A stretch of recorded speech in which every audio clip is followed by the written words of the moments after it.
I don't know if you're ready. I don't think you're ready for Paschetti. Oh my god. The stream. It's here. It's live. Oh god. Oh god, the stream. Oh god, the stream is streaming. Oh god. It's a spooky stream.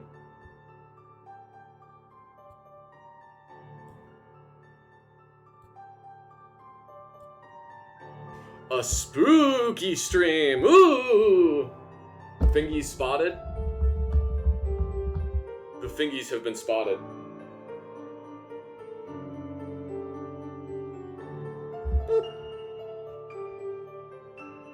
Alright, I'm gonna put this, like, here. Piano could be, like, 20% quieter. Okay. How about that? How about that? Is that a better level?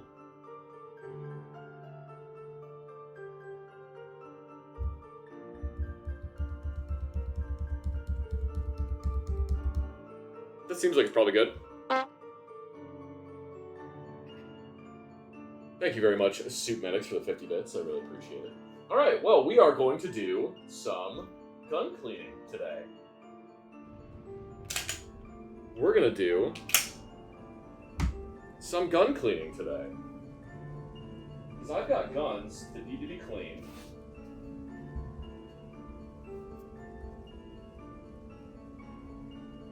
I've got guns that need to be cleaned. So why don't we do that?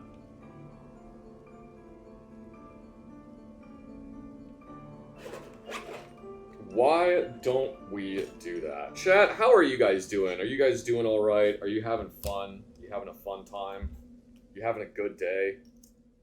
Do you like the things that life is showing you?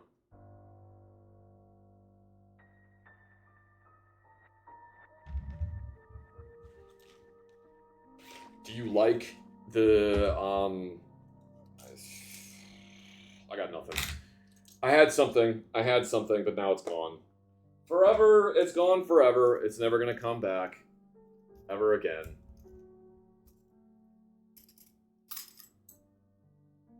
We need that one, and we need that one.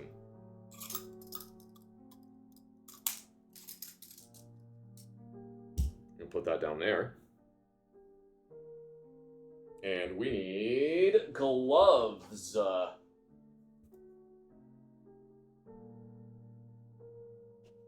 said we need gloves. There we go. Thank you very much, Z-Stamp, for the 100 bits. How is the day treating me? It is alright. It is going okay. Can't really complain.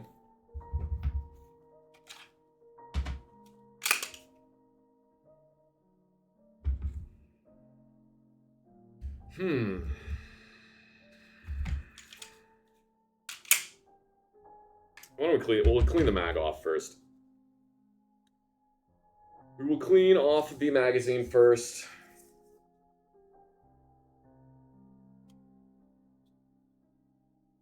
Because it's probably a little bit gross.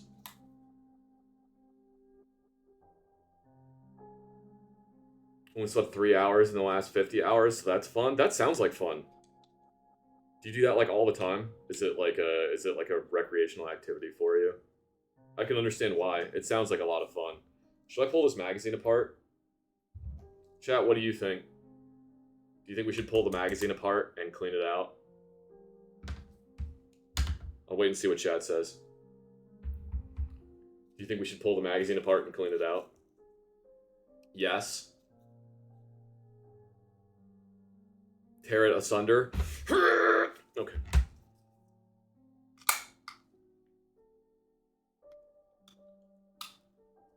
Excuse me?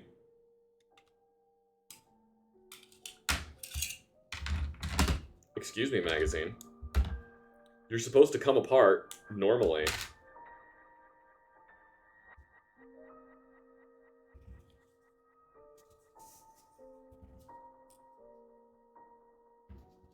We begin by cleaning the magazine, because then, once the magazine is clean, I can set the magazine down somewhere, like on my desk, and I don't have to worry about it getting gross. Then I don't have to worry about getting gross stuff all over my desk. Might be worth saying gun is unloaded, can't be fired for reasons. Yeah. Okay, so this gun is completely unloaded. There is no ammunition anywhere near me. It cannot be fired. And for the purpose of YouTube, this isn't actually a gun. It's airsoft or something. This is a prop gun. It's not real.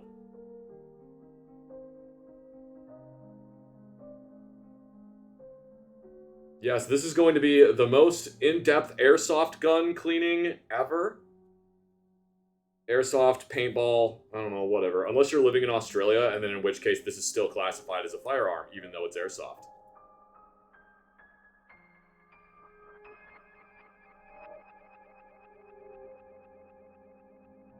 Oh, that's probably good enough. You know what I realized the other day about H&K, and I was very, very impressed. That rhymed.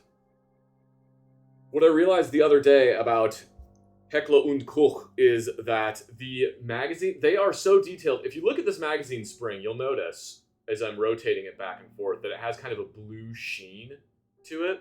Can I get it closer and you can see that? Oh, there you go. Look at that. See that blue sheen on there?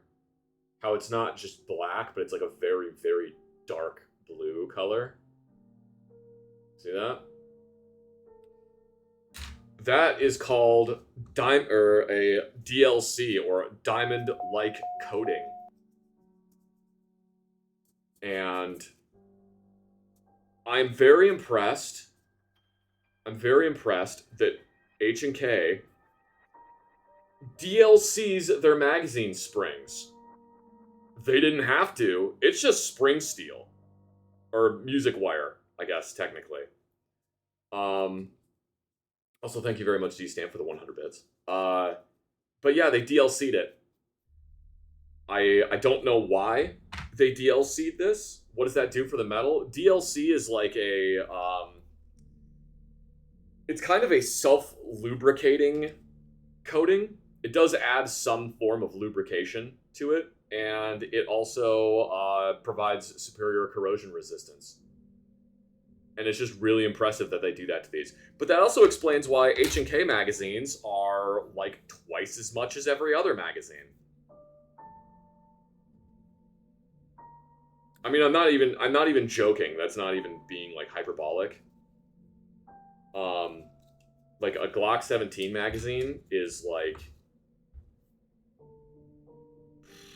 what, $20? And H&K magazines are generally like $40 to $50. You do get what you pay for, yes, but sometimes it's kind of just like, my guy, it's just a piece of sheet metal that's been folded and welded together. Really, does it have to cost that much money? Does it have to cost that much money?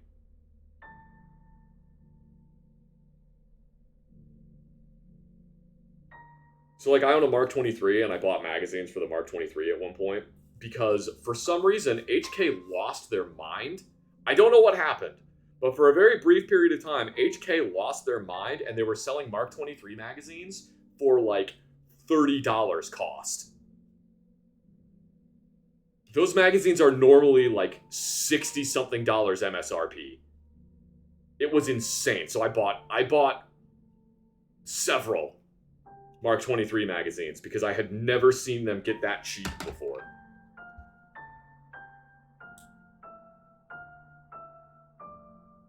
Meanwhile, G11 mags. I mean, you can't really get G11 magazines. Hi, Dearney.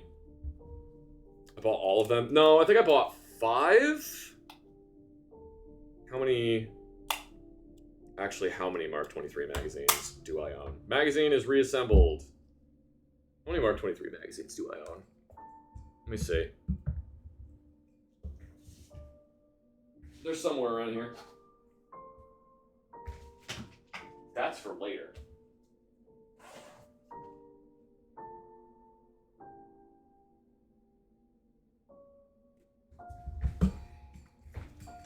I own 5. I was right. I have 5 Mark 23 magazines. I need to put a magazine extension on one of them, just because that would be cool. It'd be neat to have a mag extension on the Mark 23. Just so it holds more than 12 rounds. But we're not cleaning the Mark 23 right now. We're cleaning the P30. Is the Mark 23 my favorite? I do really... Stop it. I do really like the Mark 23. I don't know if I would go so far as to say it's my favorite. Thank you, gun. Oh, wait. Derp. Okay, so... I was thinking of the Mark 23 while I was taking this gun apart. And on the Mark 23, to take it apart, you pull this all the way out the gun. You don't do that on the P30. You just pull the slide off. So this comes out to this point and then stops. You can make it come out further by... Let me get my indication stick. This little spring right here. If you can see where I'm pointing, there is a little tiny leg of a spring right there. I know it's very, very hard to make out. You have to move that out of the way, and then this piece will come all the way out. Also, you may be wondering, why does this piece look like it's been cut down? Because if you look at the other side, you can see how long this extends. See how it goes like all the way back to here? On this side, it only goes that far. There's a very specific reason for that, and that is because when you are gripping the gun to shoot it, a lot of people, their thumb will end up riding on top of the slide catch, right? So when you're shooting it, on the last round, the slide just goes all the way forward because your thumb is overriding that. So what a lot of people do is they buy the super cut down one that HK makes for the... I think it's the P30 SK uses this. I think the P30 SK uses this. This is an official HK part too. This is an actual real one. But yeah, people buy the super cut down one and put that on there.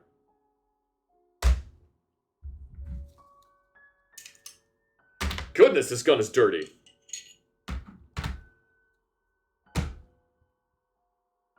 Very dirty. Might be a dumb question. Is it H&K that makes the P90? That's not a dumb question. HK does not make the P90. Fabrique Nationale, or FN, makes the P90. HK makes what would be considered to be the direct competitor to the P90, which is the MP7.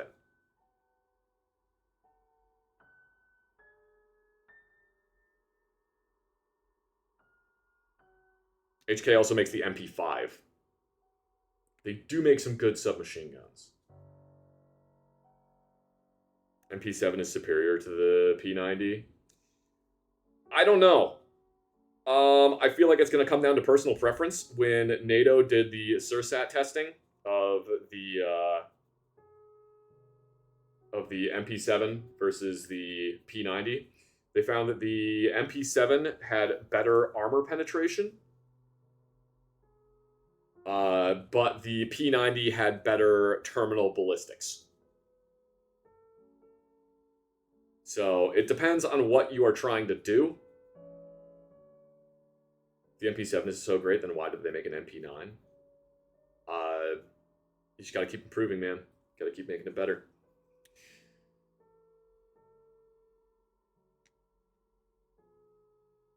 Also, if you guys love the MP7, if you really, really like the MP7, then you should go to my YouTube channel and watch the video I did on the Tommy Built Tactical T7.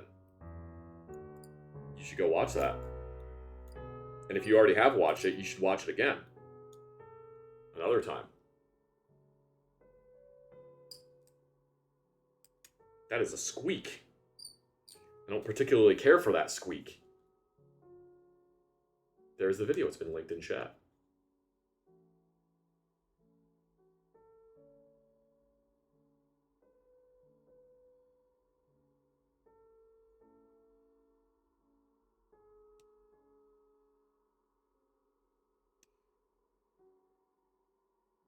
Can you put in a order for a handgun at a gun store before you turn 21 as long as you turn 21 before the gun gets there? Google hasn't been very helpful. That depends entirely on the gun shop. That is, you will have to ask your local gun shop and see if they're okay with that. Squeak.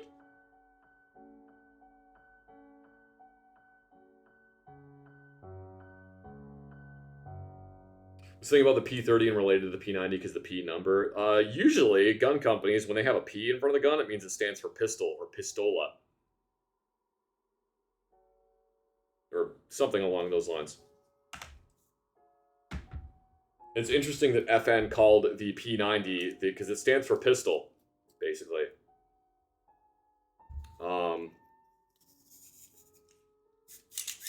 And it's interesting that FN named the P90 the Pistol 90. At least I think that's interesting.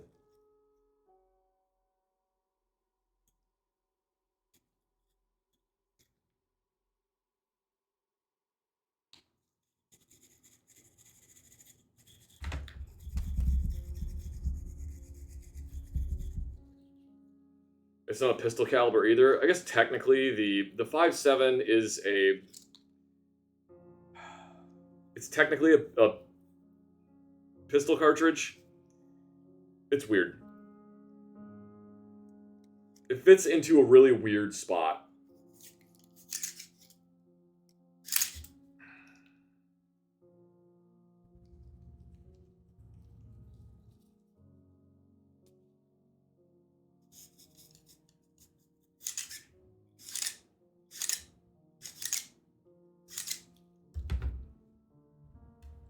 Yeah, it seems like it's probably good. I need a cleaning patch. I need a cleaning patch.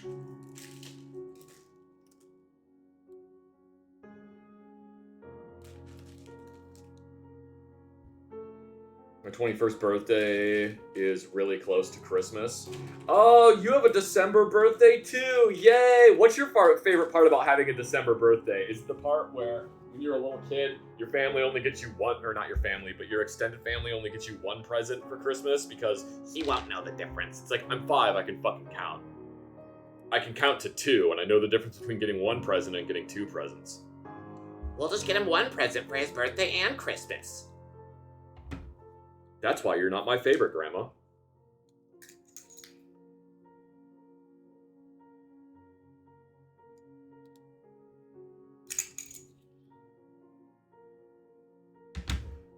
Excuse me.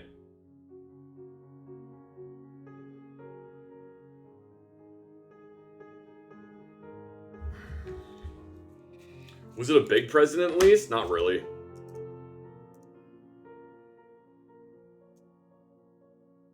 Not really.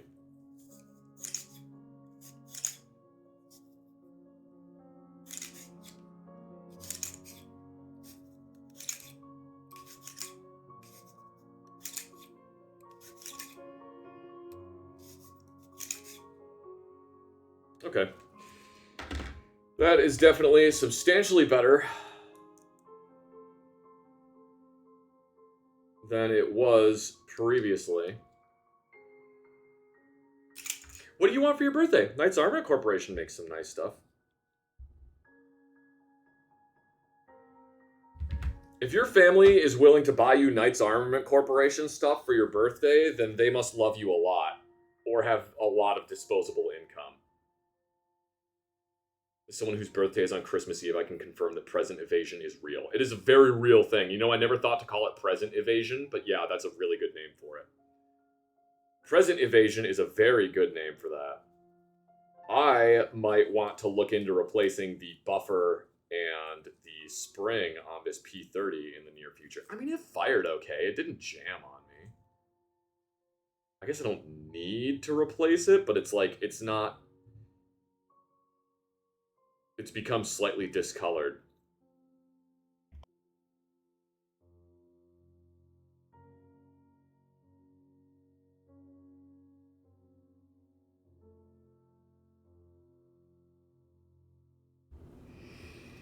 It's impure. Yeah, it's a little impure. Normally it's supposed to be very red, Hang on. Hang on. Yeah, normally it's supposed to be very red. So, here's the funny thing, chat. Here's the funny thing.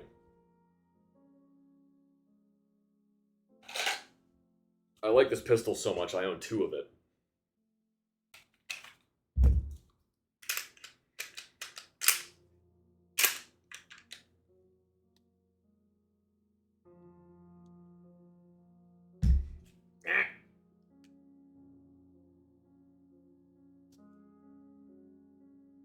God, come on.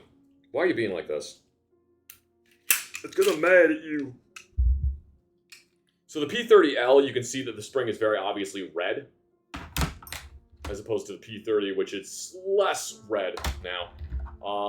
P30L also has got this big fuck-off buffer in it, which is kind of cool. Anyway, here, let me pull the P30L back together. They're not the exact same gun, to be fair. They are not the exact same gun. This is the P30L, which is the big chunky version, and then this one is the P30. See, you can see the slide size difference. A little smaller. Like this so much I had to get a second. Well, this is a little bit hard to conceal. That is not.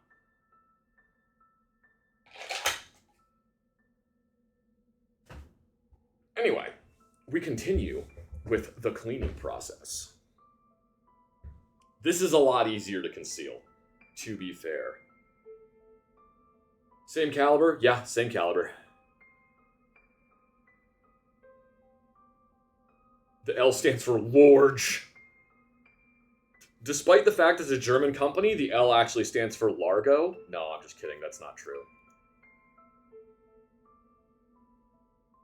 Clean, clean, clean.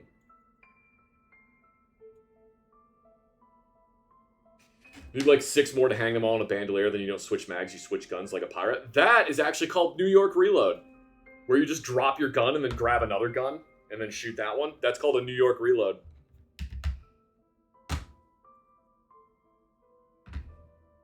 The only gun content you watch anymore, the rest are sellouts. I mean, I'm sorry to hear that for other, like, gun content creators. I really like Forgotten Weapons. I think he's really good. 9-Hole Reviews is another really good one. I really like Forgotten Weapons, 9-Hole Reviews. Who else do I really like?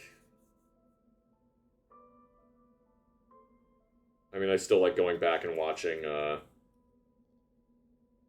Paul Harrell videos.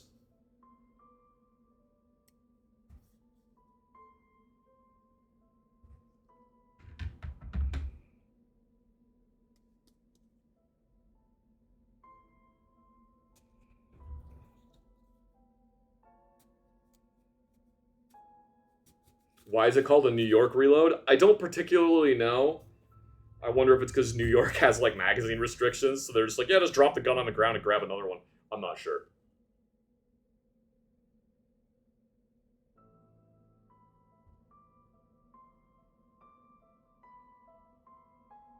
What's my opinion on the dual spring of a Glock Gen 4 Plus? I like the dual spring on the Glock Gen 4 Plus.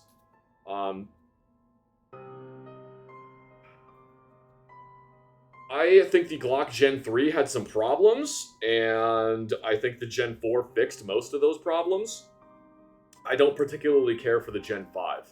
I think the Gen 4 is substantially better.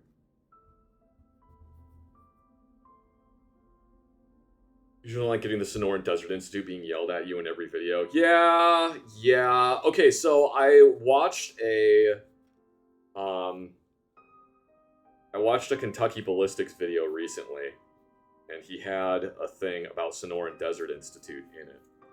And I sincerely wondered, I told my wife about this afterwards, because I do not like Sonoran Desert Institute. They're incredibly predatory towards veterans. They really, really want your GI Bill.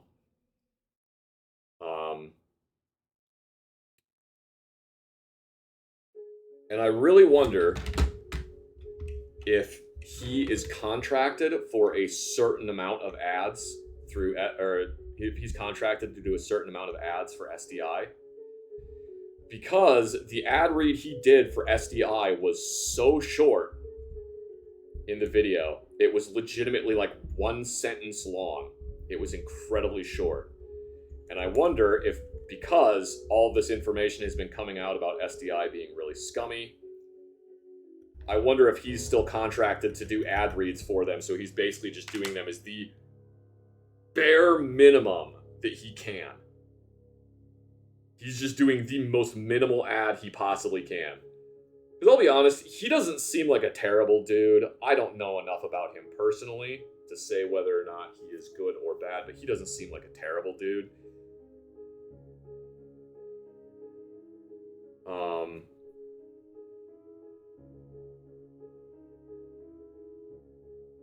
So I kind of wonder if that's what happened there. He's just, I gotta do X amount of ads.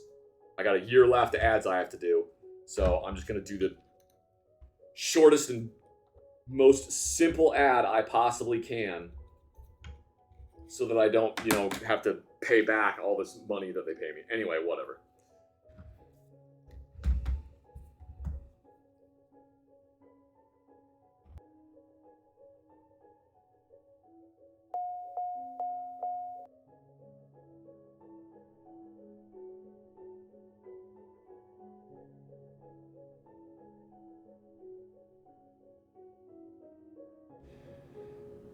Is my audio like...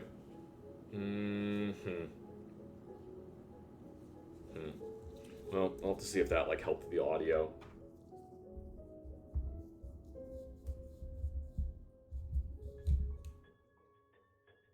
Also, thank you very much, Mr. Mothman, for the 100 bits. Do I have any advice on dealing with anger? Not really. Try to think of cute animals.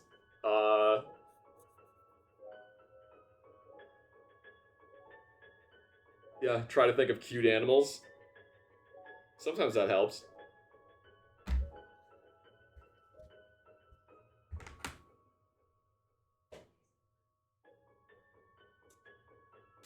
I made a playlist on YouTube that's like a hidden playlist that is my... Oh, what is the name of the playlist? Oh, it's playlist for when I'm so depressed I can't think. And it's just a bunch of videos of cute animals. Like there's a video of a cow using a brush. Like they put those big brushes in fields for cows. So there's one of that. I forget what else is on that playlist. But yeah, it's like a happy cow brush, and there's other really cute videos in there.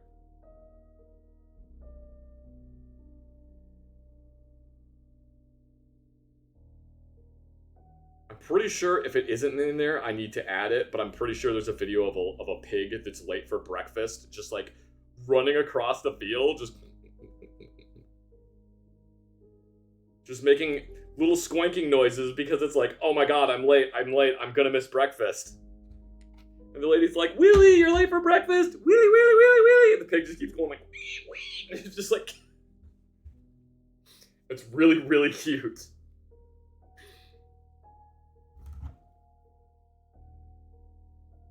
Pig's like, I'm late! Oh my god, I'm gonna be late for breakfast. I can't miss breakfast, it's the most important meal of the day. If I miss it, then my entire day is gonna get off on the wrong hoof.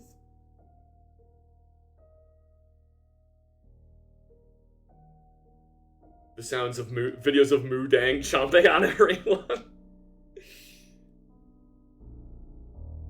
I love Moo Dang. Moo Dang is great. I'll have to add some Moo Dang videos to the playlist. But anyway, other than that, no, unfortunately, I don't have a whole lot of advice for dealing with anger. I'm sorry. You just gotta find what works for you. Generally, I don't recommend punching things.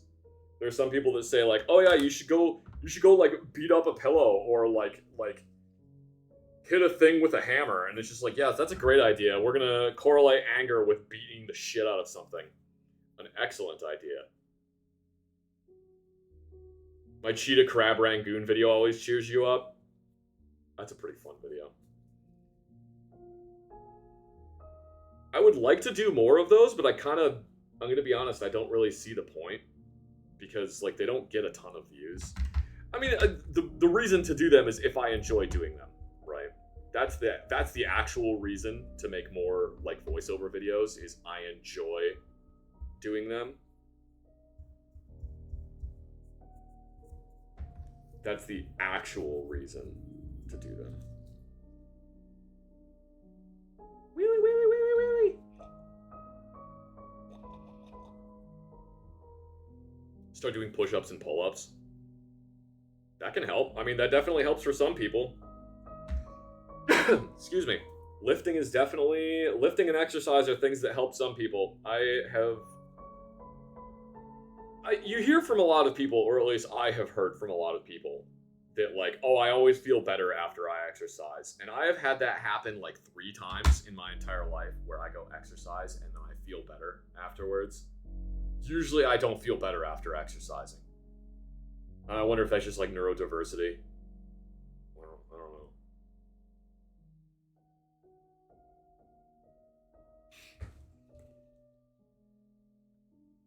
All right. Could be. Who knows?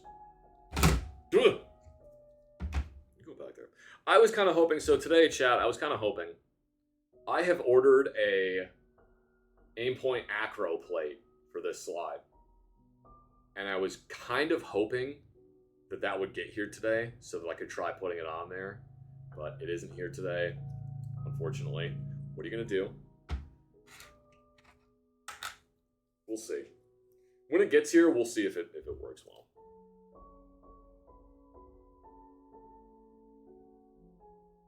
Clean this thing up. This thing is gross. It's gross! Oh my god, it's so gross. You know what? Actually, hang on. I'm going to actually take the takedown lever out of here. Sorry if you can't see what I'm doing, but I need to be able to see what I'm doing to remove this. Don't be such a bitch, you. Me, lawyer.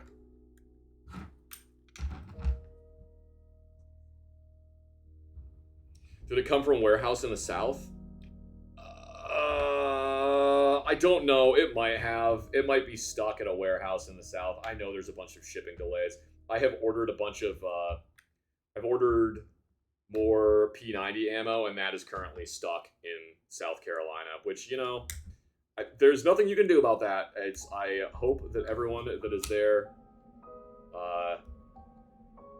stays safe. I hope there aren't any more problems for them. I hope that everything gets resolved. I'm not super worried about a singular package. Ow, you little fucker. You little shit.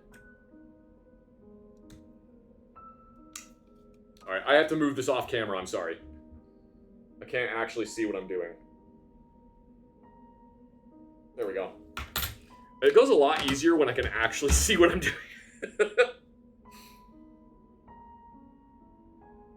It goes much easier when you can see what you're doing.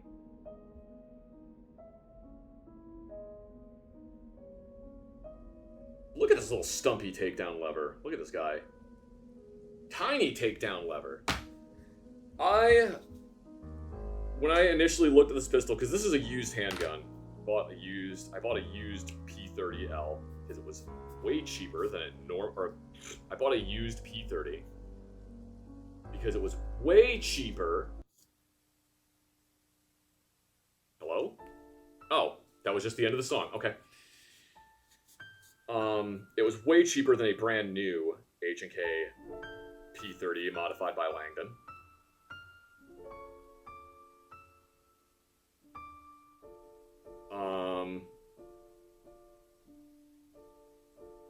Where was I going with this? Oh, when I originally... Can't talk, good lord. When I originally looked at this handgun, I was skeptical of the little short takedown lever. But honestly, I fired a couple hundred rounds through this gun, and I kind of am growing to like it. So, pretty great. The fumes are getting to me. There really aren't any fumes because I don't use, like, cleaning solvents or anything. I use good old-fashioned elbow grease to clean my guns. I do use cleaning solvents to clean suppressors, though. That is something that you actually kind of really want solvents for.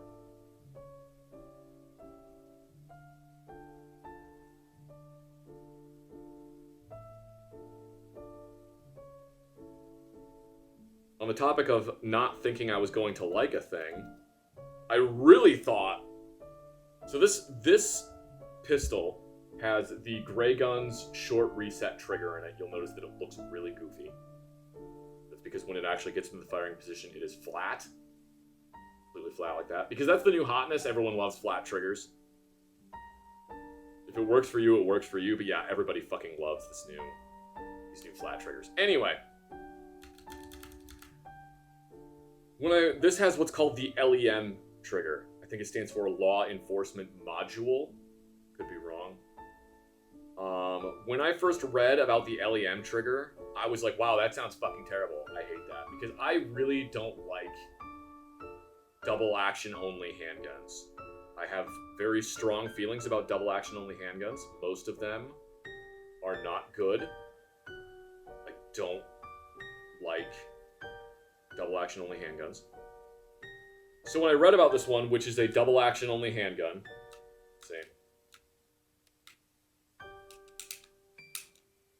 I was like, wow, that's gonna be terrible and I hate it. On paper, I don't like how this works. In practice, I fucking love this trigger. This trigger is amazing. But on paper, I hate it. Because every single pull is a double action pull. And it has a very light... It has a very light pull back to here. I mean, like... This is how light this pull is. Let's see. It's a very light pull back to here. You hit a wall, and then the trigger breaks. And then it has a very short reset back to there. So like I said, I thought I was going to hate that until I started shooting it, and then now I really, really like this trigger. It just definitely takes some getting used to. If you're not used to that, it's going to be hard for you, and I am now proving why you're not supposed to use Q-tips in guns, because you end up with a bunch of lint stuck on the inside of the gun. Get out of there, you little shit.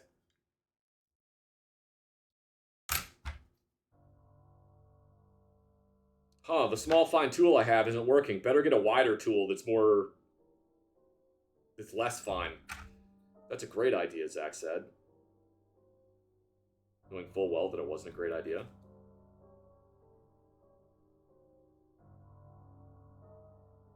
Get out of there. Alright. We need tweezers. Q-tips used to be better. I mean, even when I was in the military, this is a toothpick. This isn't a Q-tip. What am I doing? Get back in there. Even when I was in the Army, I believe the user's manual for the M16 specifically said that you're not supposed to use Q-tips in it because it can leave cotton behind on the inside of the gun. So like, hey, don't do that. Don't do that. You're gonna break stuff. You want carbon inside your gas system? Because that's how you get carbon inside your gas system. Thoughts on the sub 2000? Not a big fan of it. It's fine. It's alright. The newer ones are a lot better, honestly. I need to take these gloves off for a minute, because, like, look how sweaty my hands are getting. I'm not the biggest fan of the sub 2000, to be completely honest. The newer ones are substantially improved. The 5.7 sub 2000 is actually kind of cool.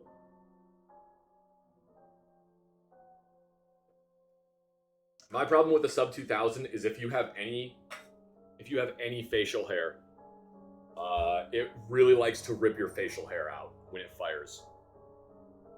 Still say they're a meme gun, but fun. They are fun, yeah. I mean, I'm not complaining about them. They're a lot of fun. Oh look, another resubscriber. Thank you very much, Tiberium Cat, for the 27 months of subscription. Holy crap. Thank you so much, Tiberium Cat. I really appreciate it. Thank you so much. What was I saying? Oh yeah, the sub 2000s are fun, and like if you have a sub 2000 that takes like Glock magazines, and you already have a bunch of Glock magazines, then they're great. But I'm not like in love with them. I think, personal opinion, if you are going to get, I am going to need to get gloves very soon. Oh my god, I'm very low on gloves. Uh-oh. I may have enough gloves to clean all these? I hope so. If you want like a little 9mm pistol caliber carbine, get the Ruger PC carbine.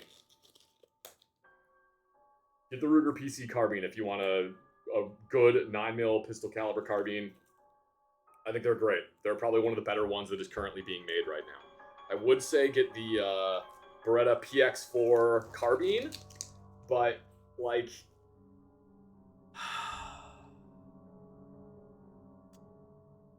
like, they don't make that one anymore. I did really like it, but anyway. We already covered the Langdon Tactical version versus factory P30 differences. No, I didn't, actually. So, biggest differences, trigger. Shorter reset trigger assembly. Trigger is a lot smoother.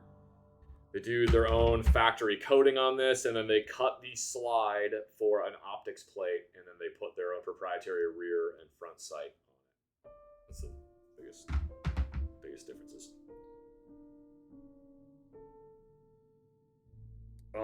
What else do we need to do this? Oh, I need to clean in here.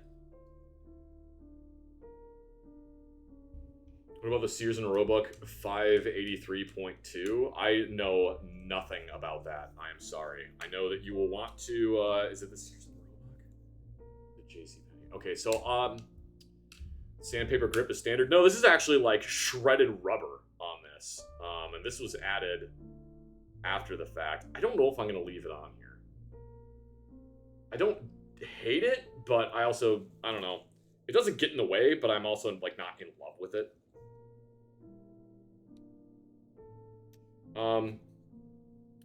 You will want to do some looking into the Sears and Roebuck shotgun, specifically because I don't know if it's that model, because there are so many shotguns from old department stores. There's like the Sears and Roebuck shotguns, there's JCPenney shotguns, and one of them is a bolt action, and apparently it has a tendency to launch the bolt out the back of the shotgun into the shooter's face. So if you have an old bolt-action shotgun that is from a department store, you might want to do some looking into if other people have fired it, because it might try to explode on you.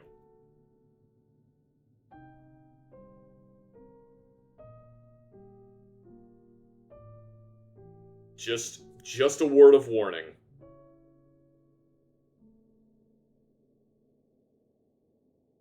The only reason I know that is because my dad had one. Nothing happened to him. It did not blow up and hit him. My dad had one. He had this old bolt-action shotgun. He used to take it hunting periodically, and he went hunting with one of his friends who knows a lot more about guns than my dad did. And his friend was like, "Oh, is that an old whatever? Is that an old whatever brand shotgun? Sears and Roebuck, blah, blah, blah." And my dad was like, "Oh, yeah, it is." He goes, "Okay. Here, use my shotgun. Don't use that one." "Why?" "Oh, those blow up." Another resubscriber. "Oh, okay." Anyway, thank you very much, Mr. Jiggle, for the 29 months of subscription. Man, if the next subscriber is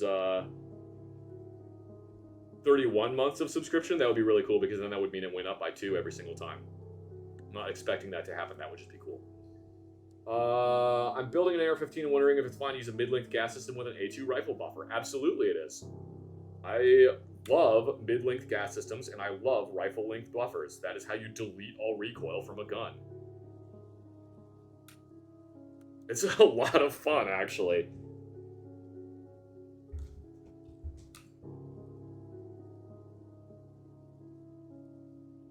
I really like shooting M16, A2s, and A4s with, you put like the Geisley Super 42 recoil spring in there, and it's just all recoil instantly deleted.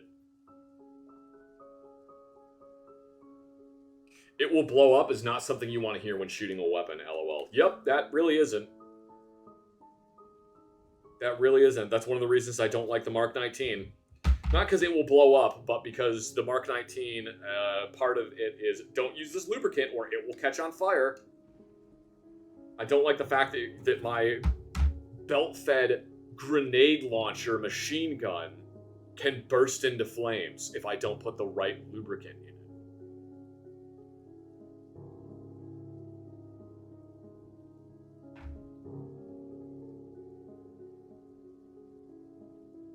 That looks good.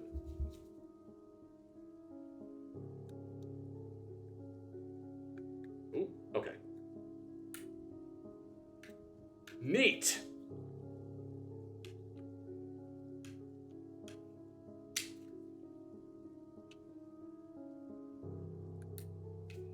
All right, time to lubricate stuff, put it back together.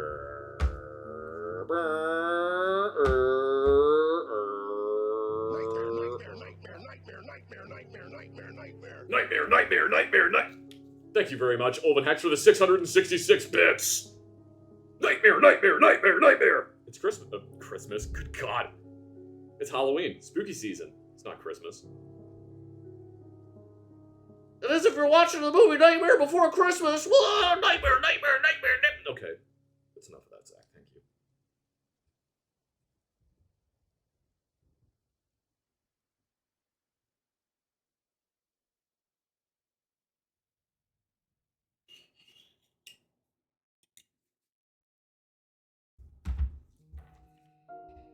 Uncle Larry AR build would be fun. Oh, God.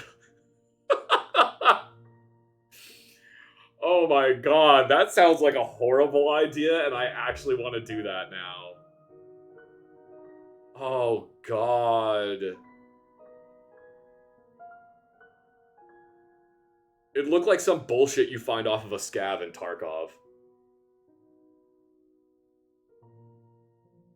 It would be like missing a stock and have a carry handle and no front sight.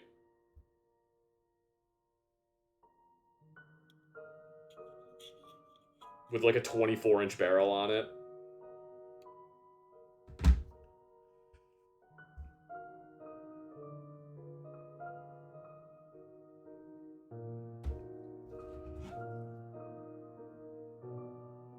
Also, we're at a level 1 hype train. Level 2 hype train. We're at level 2 hype train. Ooh.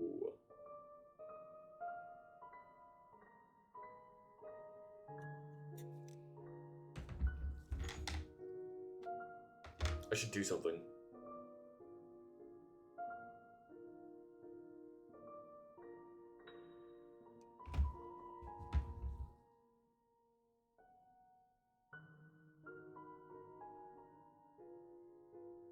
I should do something if we get to a certain level hype train.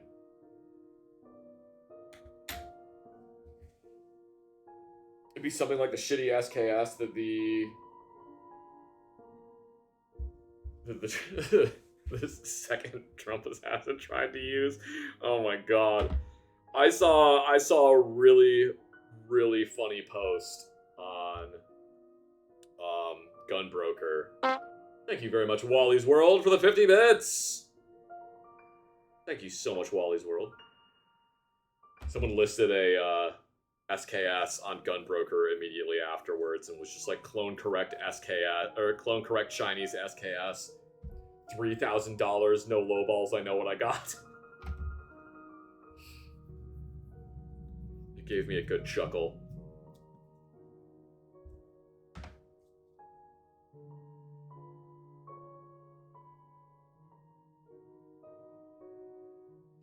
Lubricant.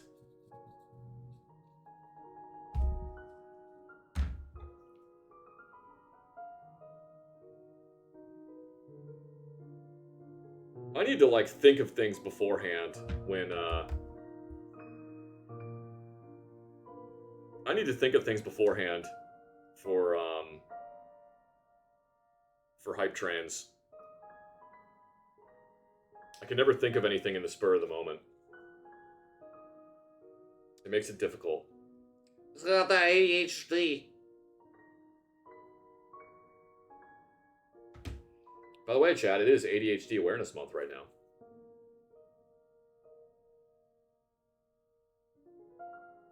It is, the month of October is ADHD Awareness Month. If you have noticed that you have problems focusing, or maybe you focus too much on the thing that you're not supposed to be focusing on, it is, if you have what people refer to as selective listening, or selective hearing, it is entirely possible that you might have ADHD. And I'm not saying that you absolutely 100% need to go talk to your doctor about getting on some kind of medication, because different things work better for different people.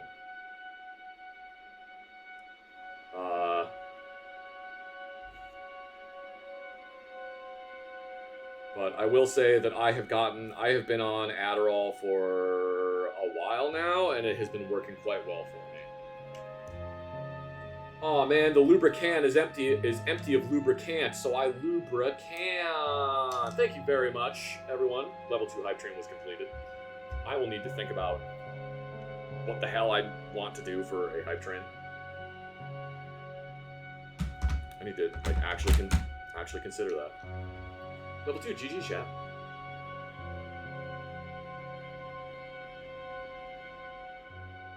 Find it funny that a $4,000 staccato will reliably ND when dropped on the rear. Yeah. What is the biggest change I have noticed after being on ADHD medication? I'm not depressed as much. I used to be depressed a lot more often. I am depressed a lot less now.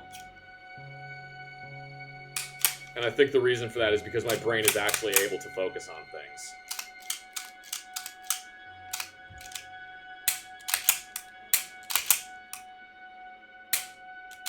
This is some very obvious music, or some very ominous music for gun cleaning.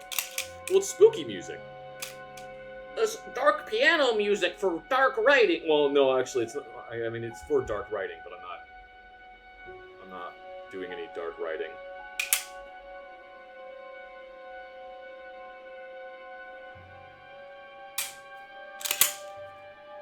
On the topic of, somebody had brought up a staccato a minute ago. On the topic of staccato, the place I work at has a staccato on our range wall that's available for rent. All clean now. The place I work at has a staccato available for rent, and I had never shot it before. I have shot a staccato before, but it was back when staccato was called,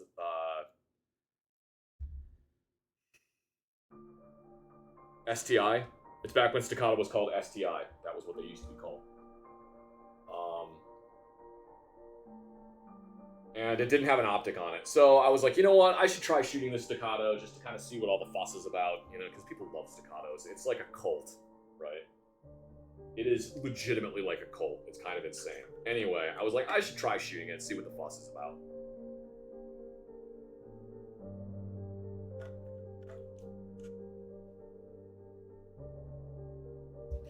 STI, we're tired of people saying that our name is bad, so we're going to change the new name to STD.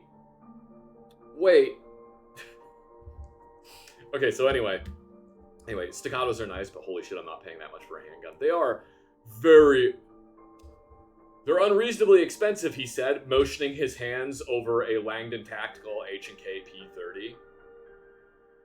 Ignore this. They're unreasonably expensive, he said, motioning his hands over a pile of H&K handguns. They're unreasonably expensive, he said.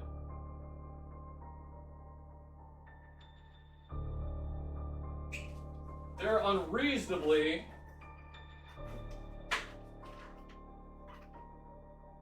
They're unreasonably expensive, he said, setting down a PVS-14 on top of his pile of H&K handguns. Alright, the joke's over.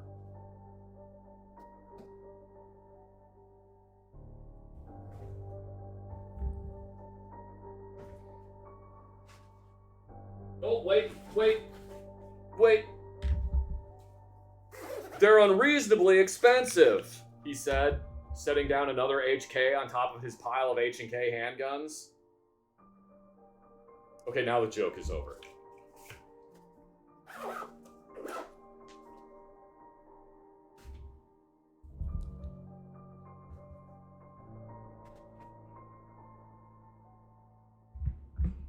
Now the joke is over. Okay.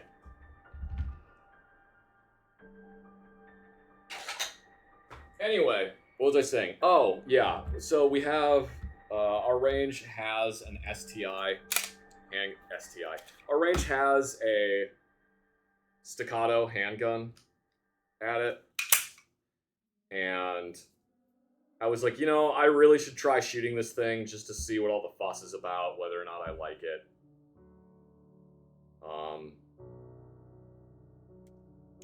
I guess just to give it a try, see what it's like.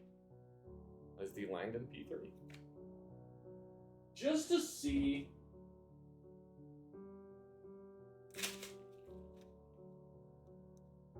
So I take it out on the range, I put like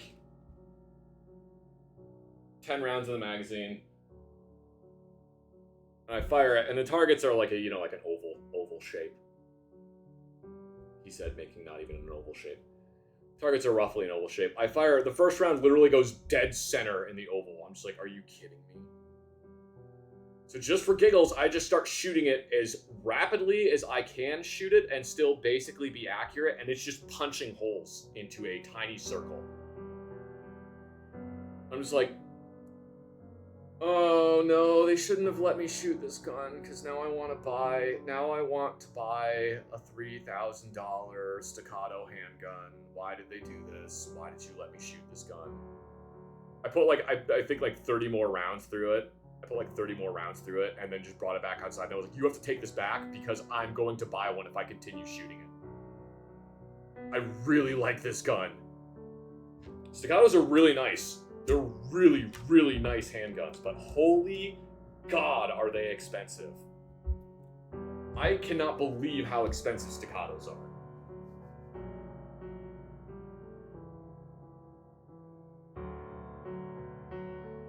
Also, their magazines suck. I hate 2011 magazines. I hate 2011 magazines. They're really weird. So like most magazines, here, we'll grab this again. Most magazines, you can see how it's got kind of a little taper towards the top of it, because most magazines are like double stack single feed magazines. Okay, so the rounds kind of go like this. They zigzag down it, and then at the top, they stop zigzagging as much, and they go to just, so they only feed from one spot. There's basically like the two primary types of magazines you're going to run into is this, which is a double stack. Well, three types of magazines. This one is a double stack single feed magazine. The other one is going to be a double stack double feed magazine. I can show you.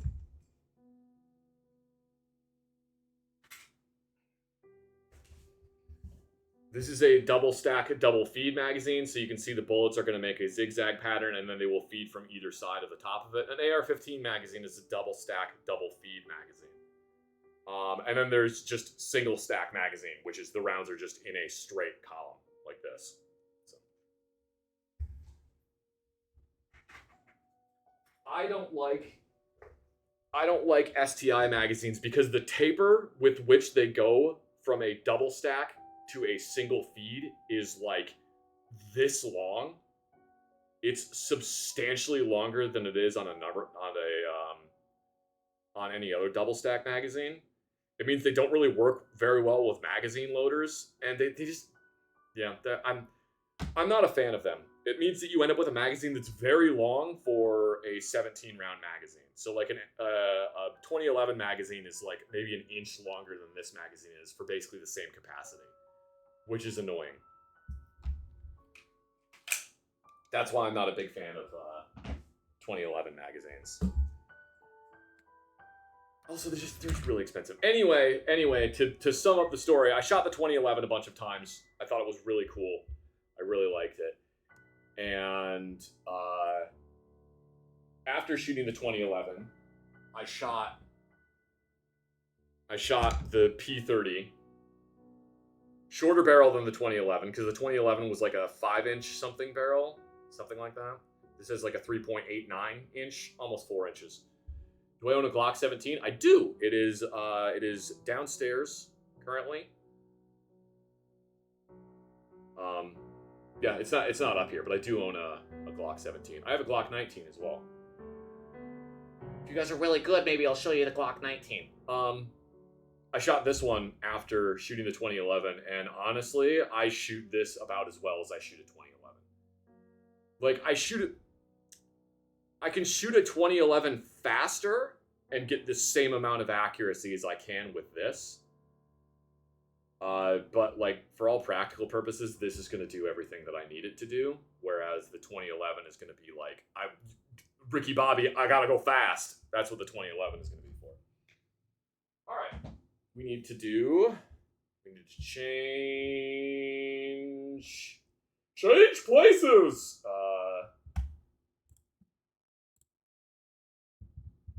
Current gun. Oops. Current gun. Current gun.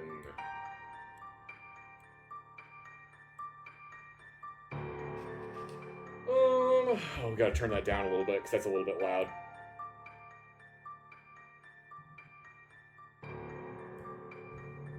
There we go.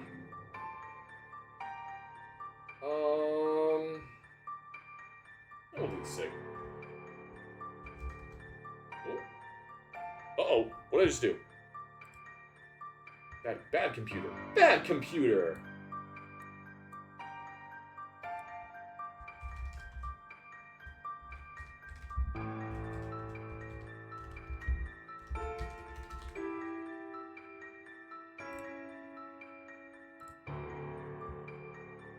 Computer says no. Computer says, do what I tell you to do, computer.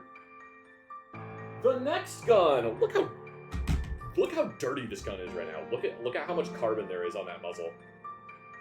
This is ridiculous. Chat, you may recognize this gun as the one from the video I recently did on Australia's new service pistol. It's all brown. Man, it's like 4 different colors of brown. Hashed brown.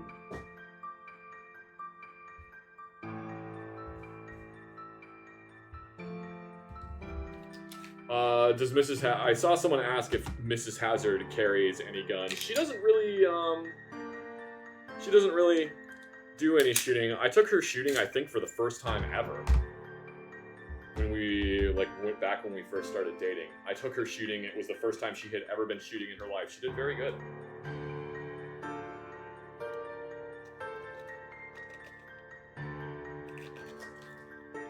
I think the most shooting she had ever done before that was she shot a BB gun once.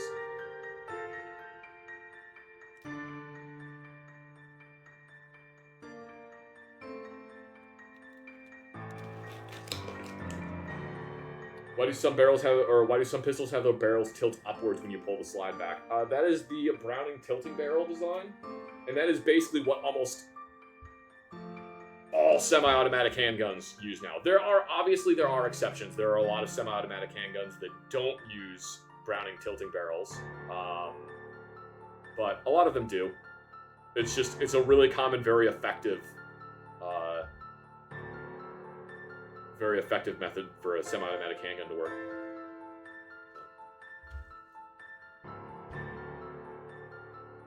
I gotta say, I'm not a big fan of this specific song. Here we go.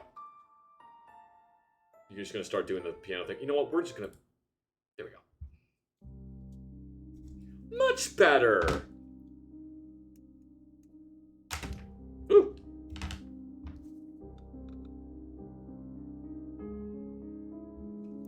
Hey, you listen to me here, magazine. I said you listen to me, magazine. I said you listen to me, magazine. There we go.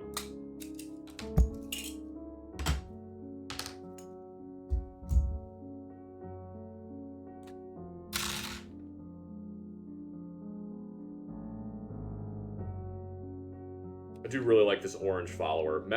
H&K likes to use red followers in their guns, but I really like how SIG uses this bright orange follower. So you can very obviously tell when you look inside the chamber of the gun, oh, there is not anything in there. I like that. How's this Moonlight Sonata ass sounding? No, I'm just kidding. It's not bad. It's better than the first one, I think.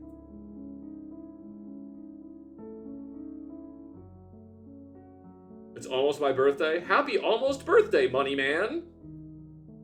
I hope you have a wonderful birthday.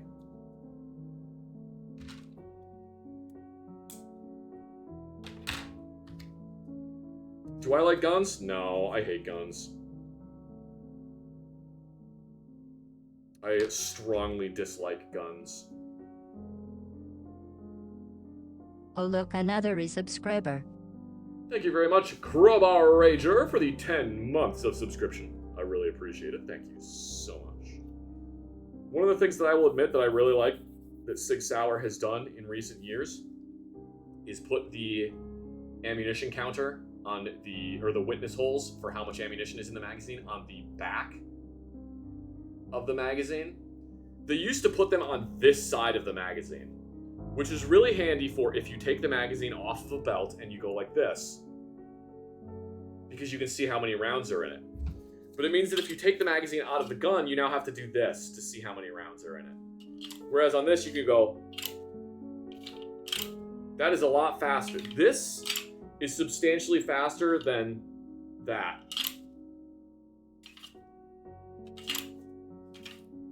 That's what the little holes are for? Yeah, they're for you so you can see how many rounds are left in there at a glance.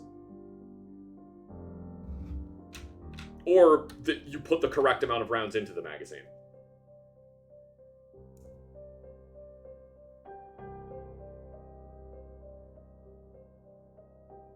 SIG 290 RS, worst gun you ever bought. Dead trigger after 50 rounds. I am sorry to hear that. I don't remember which one is the 290.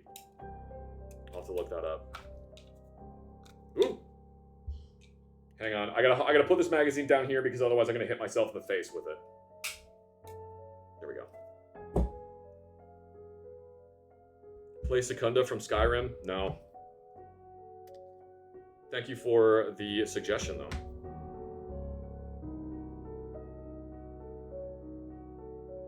I'd have to go find it on YouTube. That means I gotta take my gloves off because I don't want to get oil all over my keyboard, and then I gotta put new gloves on, and I'm already kind of low on gloves. I should have checked that before I started. Is there any difference between the Ausstire and the regular AUG? There is a difference. Especially the newer ones. Now there is the Lithgow F90. The Lithgow F90 is the newest version of the Ausstire. It's really fucking cool, and they were going to import them into the United States and then decided not to, and I don't know why. It's really annoying. Because I would love to get one. There are some differences though. Yeah. The Lithgow F90 looks substantially different from the old Ausstire, but appearance-wise, there really isn't that much of a difference between the Ausstire and the new Austrian military style. Has a gun company put a cheat slot in the handle to check ammo? Yeah, a couple people have. There is the ASP pistol. There is the ASP pistol, which is a modified Smith & Wesson Model 39, I believe. And that had clear Lexan grips. or a grip with a hole cut in it that was filled with a Lexan. And then you could see the magazines actually had just a hole cut in the side of it like this, kind of like on a Makarov magazine. There's a big hole there. So you could shoot the gun and literally just go like that and see how many rounds were left in the magazine. Like this. So that's really cool. There's a couple of companies that are doing that now. I believe Gerson makes a CZ clone that has clear grips, so you can see how many rounds are in the magazine. But it's not super common, just because then that means you have to now glue a Lexan sheet into the grip. And that's kind of a pain because the Lexan sheet can just fall out. So,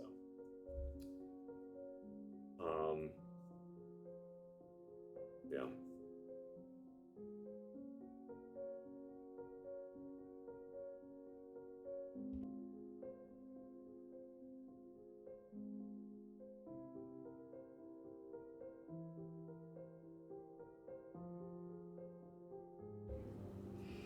Does the firearms industry not have Pantone color chips to maintain color consistency? They do, but the problem is on a lot of guns, specifically aluminum guns. So one of the reasons that on the, you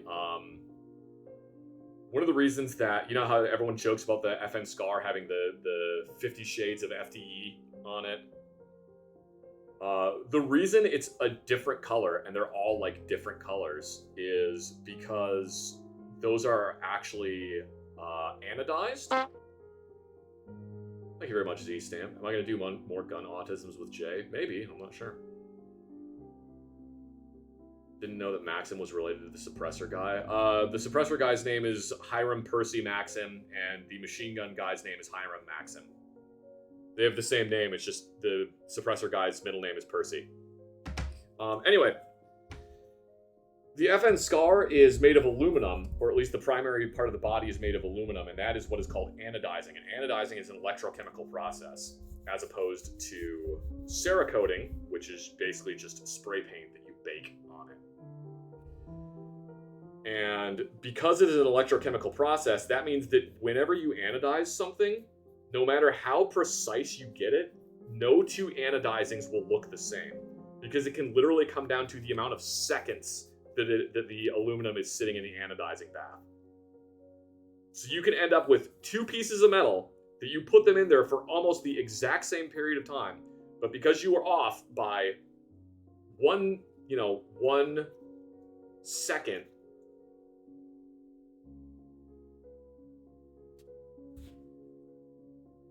the colors won't be the same. So, and then that's why, you get a bunch that are the same, but like there's some from a different batch that are different colors. So they end up with a different color. And I believe a similar thing happens to like the P320 slides, which is why these P320 slides are kind of also different colors. Not the exact same reason, but similar reason. What are the guns? Oh yeah, and then you were asking about like the Pantone colors. A lot of gun companies are based off of the RAL color standard. A lot of HK guns are actually based off of the RAL color standard, which I believe like RAL 9000 is their primary one that they use for FDE. So most of the HK stuff is the same, and their FDE, like the RAL 9000, is almost more of a mustard color than anything else. It's kind of cool. Anyway,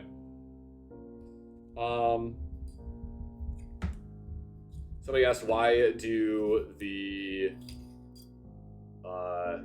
guns they use for Olympic shooting look so weird? It's because those guns are, specifically the pistols, they have very strict standards for Olympic pistol shooting about how much bracing you are allowed to have. Like, when you do Olympic pistol shooting, you're supposed to be completely unsupported. To the point that they actually have regulations on how tall your shoes are allowed to be for Olympic shooting.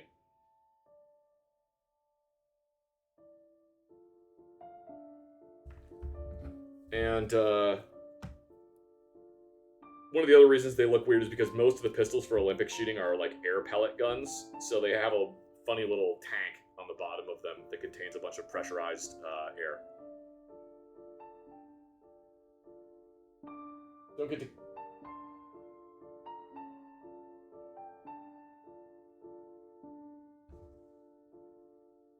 Hey, Zach, don't get to catch a bunch of your streams, but I've been watching you and Mike for 6 years. Thank you, man. Really appreciate that. Glad that you get to be here to see a stream. What is that piece playing in the background? It is by a composer and pianist named Lucas King. I do not know the name of the song. I can paste it in chat, though. There you go.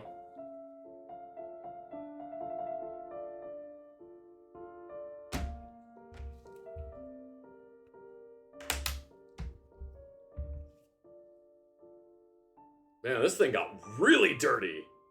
Jeez.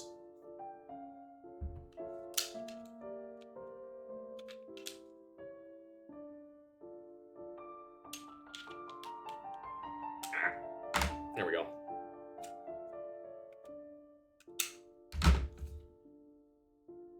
Yeah, that got real dirty. Oddly, it didn't get like any on the flashlight though. Usually that's gonna have to get cleaned off like immediately, but it kind of just all built up right there. That's weird.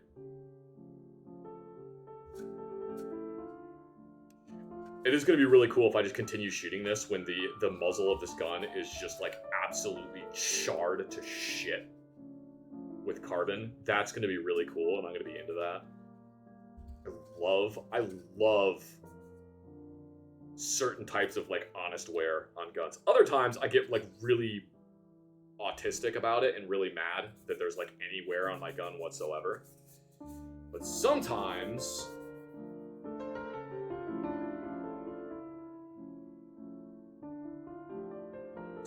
I like when it's just like, oh yeah, it's a lot of carbon buildup. Look, you can see the anodizing has come off the metal. That's really neat. Anyway.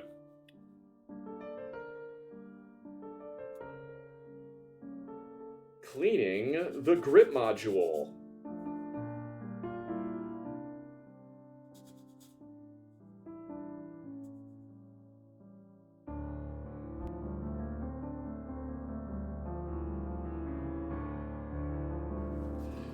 When is a gun no longer a gun for me?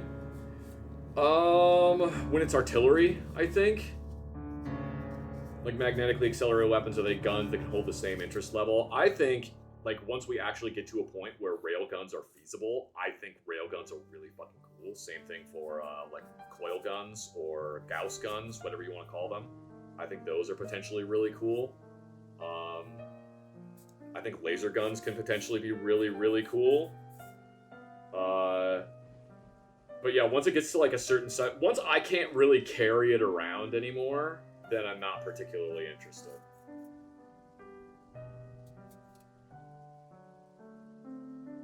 That's part of the reason why I think, like, don't get me wrong, I think the M2 machine gun is sick. I think it's really cool. But I don't have the same amount of interest for an M2 machine gun as I do for, like, a Mark 23 SOCOM.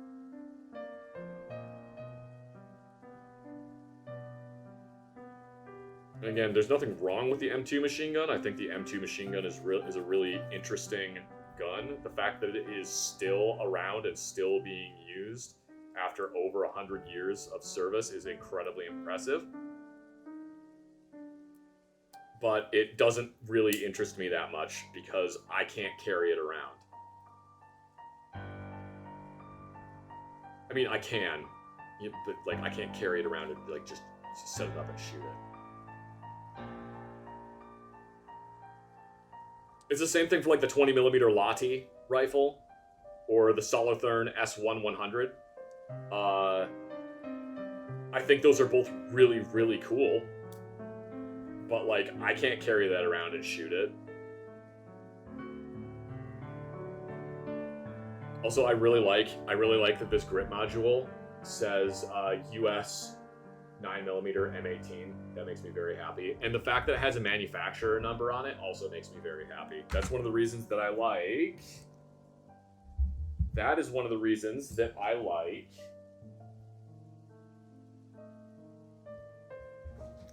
this guy so much.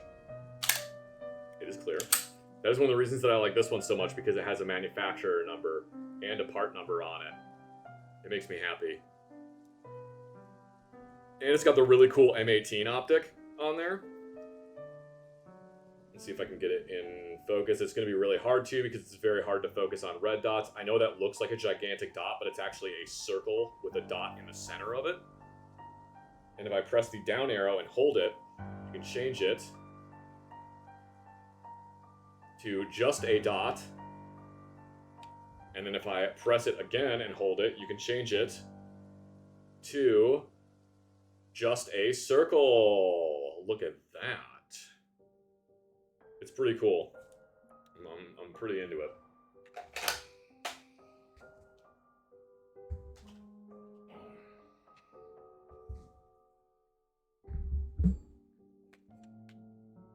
Tim Tams are delicious. Oh, Tim Tams are so good.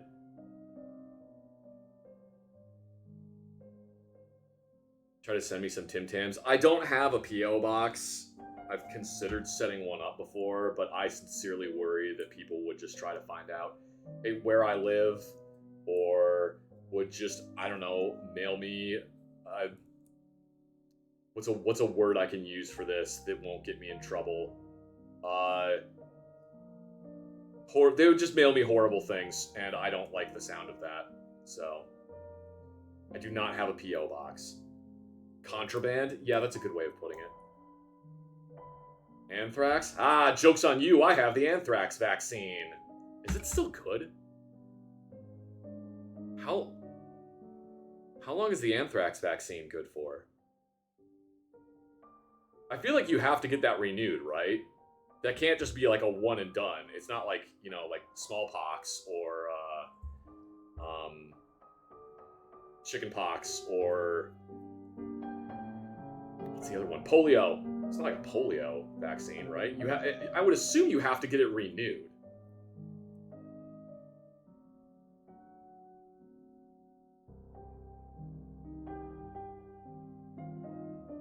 It's 10 or 5 years, if you remember. Okay. I feel like that sounds right, but I don't know. Anthrax is caused by a bacteria. You have to renew it. Again, that sounds correct, but I don't know. Apparently they do yearly boosters to maintain immunity. Huh. They made me get the anthrax vaccine when I went to Iraq, and I had to get like boosters several times. Yep, I had to get 5 doses beforehand, and I think it was like every couple months.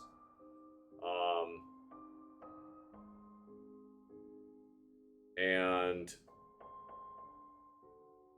man, getting the anthrax vaccine like sucked, because they do it in the back of your arm, and then the back of your arm just turns into a freaking just a lump like this big, and just turns really dark. Like the gnarliest bruise you've ever seen is what it turns into. And I had to get that done like 5 times, right?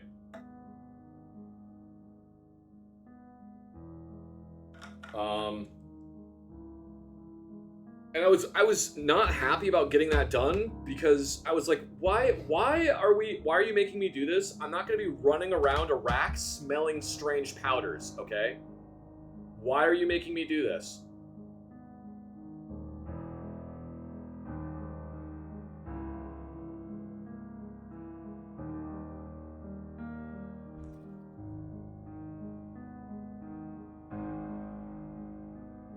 Yeah, my favorite pastime is just finding bunches of weird white powder and shoving my face into it and sniffing it. I love that.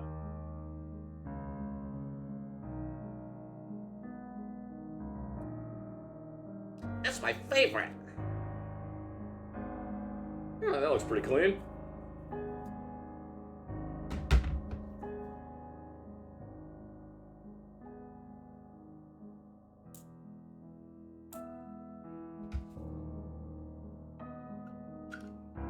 Just popped into stream and I have questions.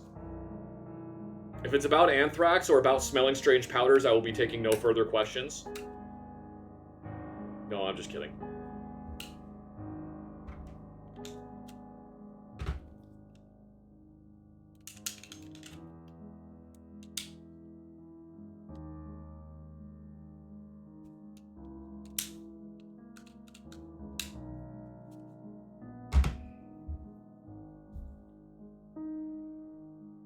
Do I have any thoughts on the Beretta M38A? I do not remember that one.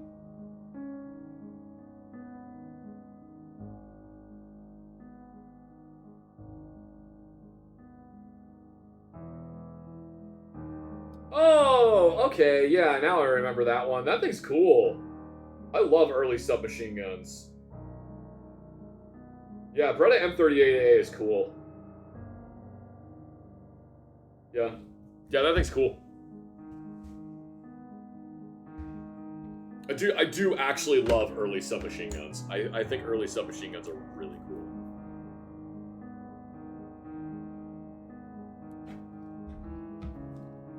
I apologize if someone asks me about a gun and I don't know what gun you're referring to, because it's like, I've got a lot of information up there, and it's hard to file through all that information in a quick manner, especially when so many guns are M and then the year they were manufactured. It's kind of like when someone asks me about a gun, it's kind of like that meme of when you're in 1945 and your buddy tells you he loves the M1 and you have to ask him if he means the helmet or the tank or the armored personnel carrier or the rifle or the carbine or the handgun or the other handgun or the other rifle or the grease gun. Not the grease gun, because that's the M3. Or the canteen. Or the can opener. Or the poncho.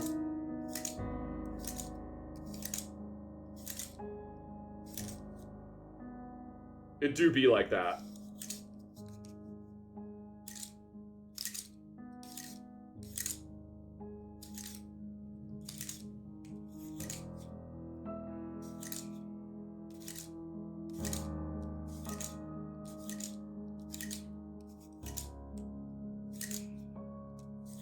Brits be like, I love me too, Bennett. Thank you very much, massive steaming pile, for the 1 month for the 1 month subscription. That's a fun username.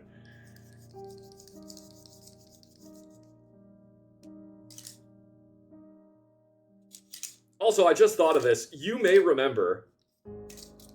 That is quite the name. You may remember in my video that I did about this handgun that I said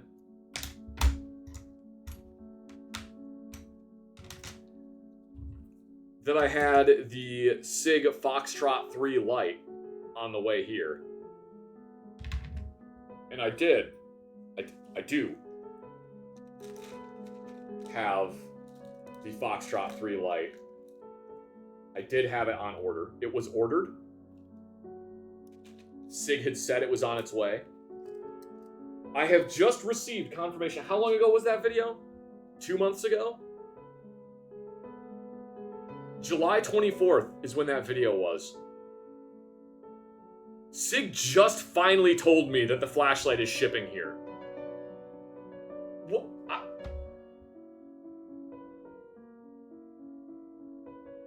July, August, September, October.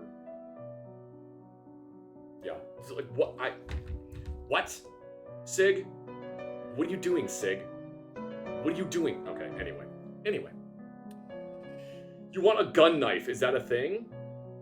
Yes, that has been a thing before. I can't think of any specific examples, but there are gun knives. There are guns with a knife on them, and then there are knives that have a gun built into them. Usually, they're kind of shit. So, you do you, man, but I wouldn't get one. Also, you could just add a bayonet to things. That's another possibility. Just add bayonets to things. What caliber is that? This is a 9mm. Also, thank you very much, The Iron Legend, for the 40 bits. I really appreciate it. Oh yeah, you know what? There is the NRS-2. I completely forgot about that. Yeah, there's the NRS-2. That's a knife that has a gun built into the back of it. And the NRS-2 is even cooler because the NRS-2 is, so it's a knife, right? You have a knife. The back of the knife is a good, here, I'll use this to demonstrate. So you have a knife. This is not an NRS-2. This is a Spyderco folding Oh knife. look, another resubscriber. It's just a stand-in. Thank you very much, Agnew KM, for the 13 months of subscription. I really appreciate it. Thank you so much. So the NRS-2, you have a knife. There is a gun back here. So all the photos I've seen, people hold it up to their face like this. Like several inches away from their face. And then that's how they shoot it. You sight down the knife like this. Which seems like a really stupid idea because when it recoils, the knife is going to move towards you.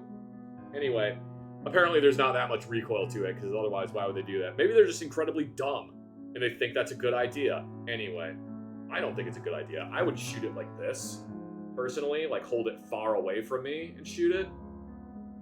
The reason the NRS-2 is cool is because, well, obviously it's a thing that's a gun. It doesn't look like a gun, and I think that's really cool. And it's a knife that comes apart into multiple pieces, so again, I think that's really cool. If I could get a deactivated NRS-2, I would in a heartbeat. A deactivated NRS-2 would be so freaking cool. Anyway, the thing that's really cool about it is it fires an integrally suppressed cartridge. So the cartridge itself is silent. It doesn't need a suppressor. The way it works is basically you have the bullet, or the cartridge like this, right? There's a little bit of gunpowder, there's a piston, and then there's the bullet. When it fires, the piston pushes the bullet out of the end of the barrel, and then the piston just stays captive. It's really neat. Anyway, put this thing back together.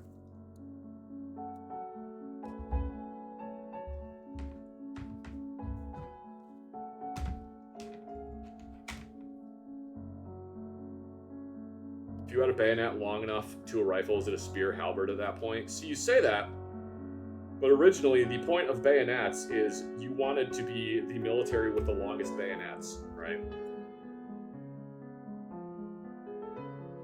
Because when you were doing like Napoleonic warfare, where it's two militaries meeting each other in a giant field, and then just taking turns volley firing at each other, the entire point of early Napoleonic warfare is you want the enemy to rout, whether that is because all of their dudes are dead, or that is because you are the scariest looking military.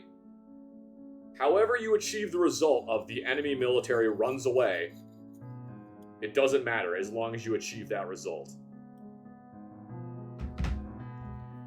So by giving your military really fuck off long rifles and gigantic fucking 3-4 foot long bayonets, you can outreach the other enemy and poke them before they can poke you with their bayonets. Which worked great for a bit, until we started getting into trench warfare, and then it was like, oh, you know, maybe having a 3 foot long fucking saber doesn't really help when you're stuck inside a trench. So yeah, you kind of actually early Napoleonic warfare style bayonets were literally designed to be a spear and be longer than anybody else's spears. My stick is bigger. You want the big stick. Gun grease? Yeah, it's TW25. I really like TW25 lubricant, specifically for handguns, because it's less likely to run. How are you going to carry that? What, like the long bayonet? Long knife? Usually in like a scabbard thing.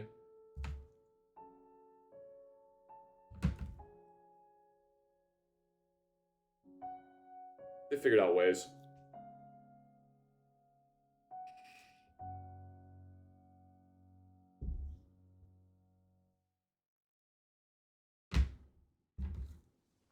We continue cleaning.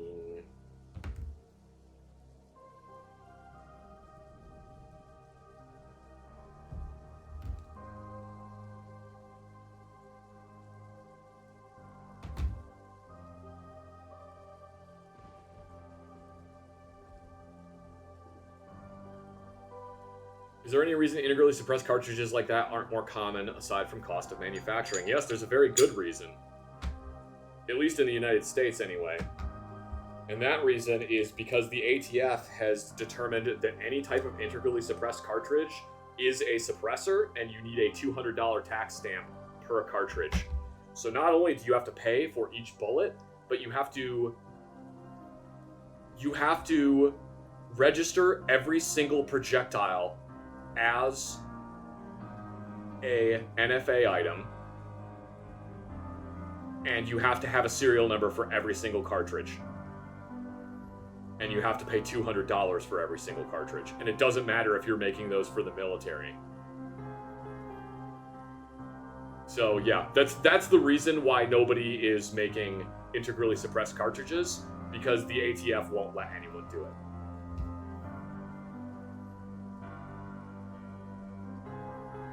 Also, the primary reason is they're very short range. Like, I'm talking within like 25 meters.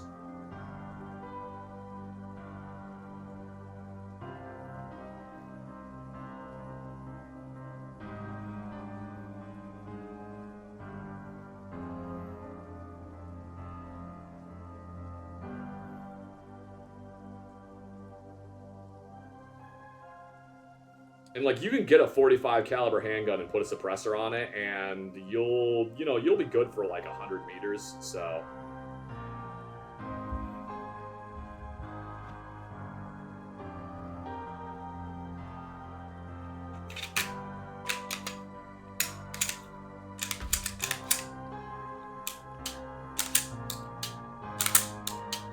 cool.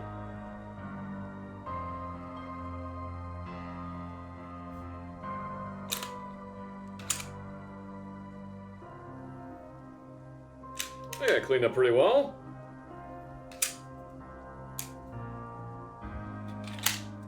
That is a neat little compact handgun. I see why the Australian military adopted it.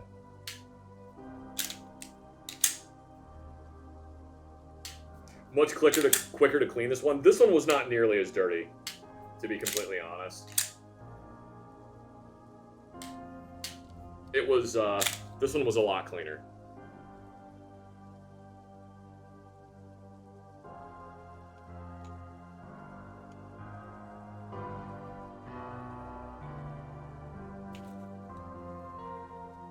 Neat. Do I have at least one more pair of gloves? Because if I have at least one more pair of gloves, I will... Okay, I do. Cool. Alright.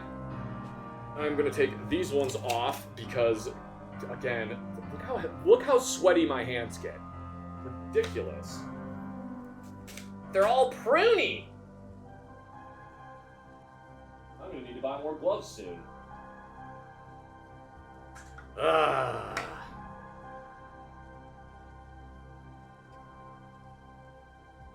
Gross. I know. Look at this. Look how pruny my hands have become. You can't see. You can't really tell. It's really hard to tell. The ISO settings are weird on this camera.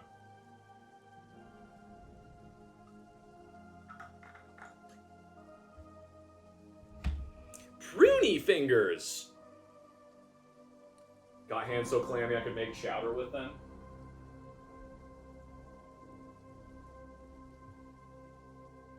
Look here, chowder. That was a oh god, that was a terrible, what is his name?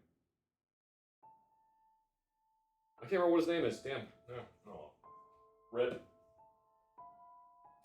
But an M&P 2.0 from the gun store. Good choice. M&P 2.0 is a good handgun. Mung Dahl, that was his name. That was a terrible Mung Dahl impersonation.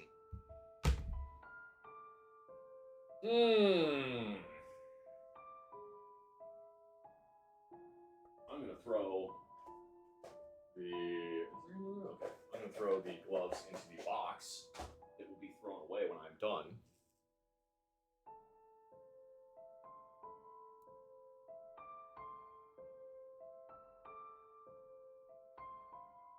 Oh, hi, Animarchy. Hello. Welcome to the stream, Animarchy. Rada, rada, rada, rada, rada. Rada, rada, rada, rada. Alright, we need to change what current gun it is.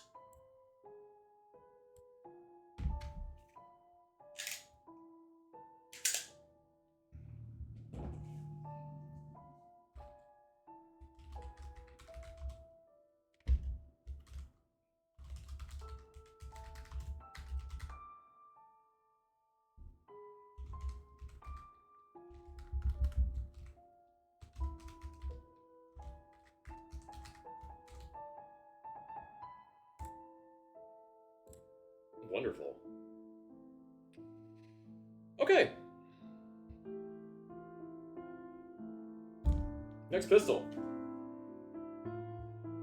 You guys ready for the next pistol? Are you ready for the next pistol? Look at this thing. What could this possibly be? What could it be, chat? Oh look, another resubscriber. What could it be? Thank you very much, Mr. Fancy Panzer, for the 19 months of subscription.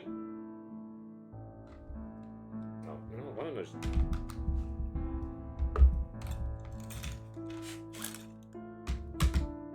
Behold! It is the Beretta 92G, Brigadier, Elite. Wow, that's a whole lot of words. Too bad I ain't reading them.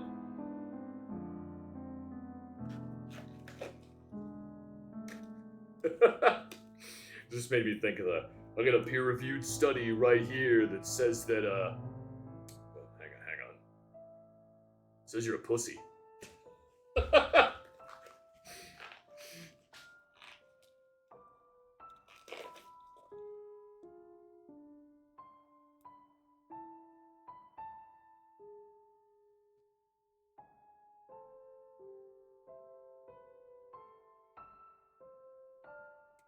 Glove, please go on hand. Please go on hand. I keep forgetting to get hand sanitizer so that I can put gloves on easier, but to be completely honest, I usually don't have to put them on and take them off this quickly with this much frequency, so I guess I don't really need to do that. Wasn't this gun in Metal Gear Solid 2? The one in Metal Gear Solid 2 is the Knight's Armament Modified M9. It is a very specific Knight's Armament modded M9 that has a very specific suppressor for it. Liquid or spray? I don't know. I would have to ask my friend Ryan because he was the one that told me about that.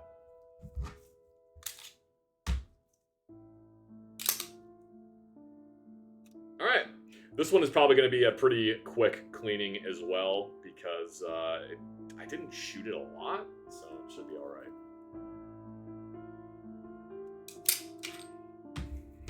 I did notice a consistent problem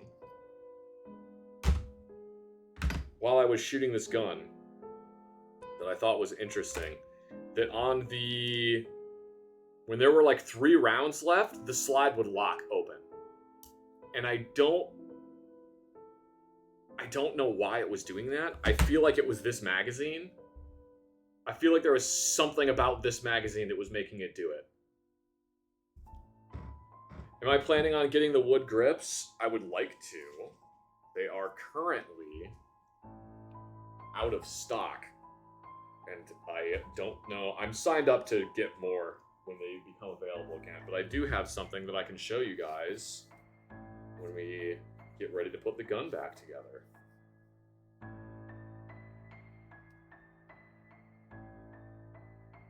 Must say you like how the Beretta 92 family looks. It is a very pretty gun. It is a very pretty gun. It's kind of a pig, but it's still a very pretty gun.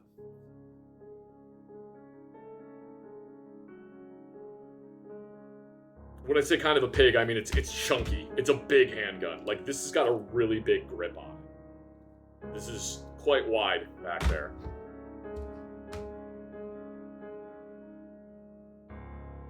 So it's kind of like squoik as opposed to squoik.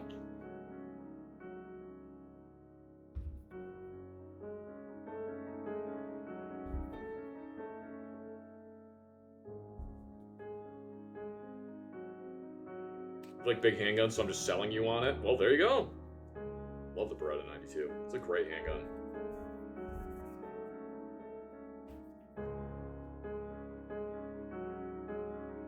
Was it based on the Browning High Power? It was not. It is not based on the Browning High Power at all. It is more based on a Beretta model 1934 than it's based on a Browning High Power. It also is like in basically literally any 80s movie. If you Go watch any movie from the 1980s that has guns in it. And the main character will probably be using a Beretta 92.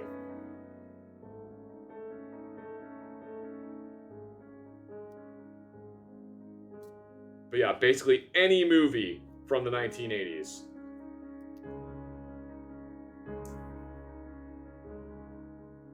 Yep, Die Hard, John McClane's using a Beretta 92.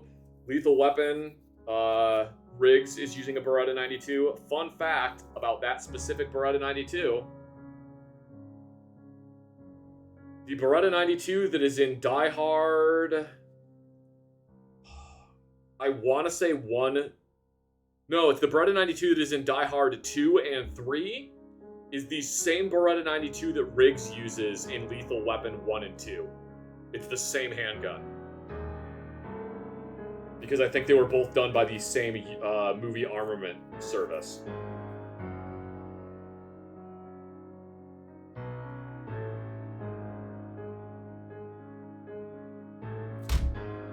And then, that same Beretta 92 is also in Die Hard 4, but it's used by one of the bad guys in Die Hard 4, and you only see it for like a couple seconds.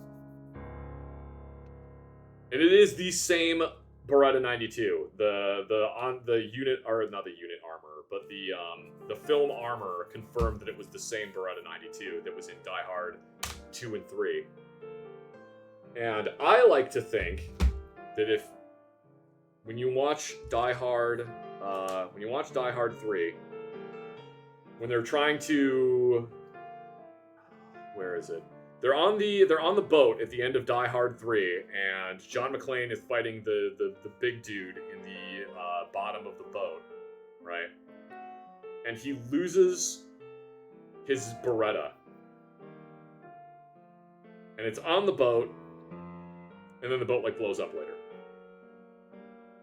But somebody takes the Beretta away from him, and I like to think that in between when someone took his Beretta 92, and then when basically all the bad guys get captured towards the end of the movie,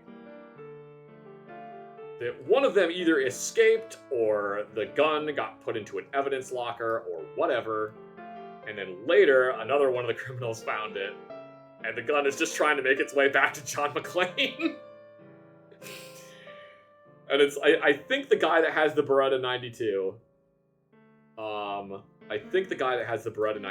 in Die Hard 4, gets like launched out a window by a fire extinguisher, and I'm just imagining the Beretta's like, "No, John, wait, fuck!" as it goes flying away.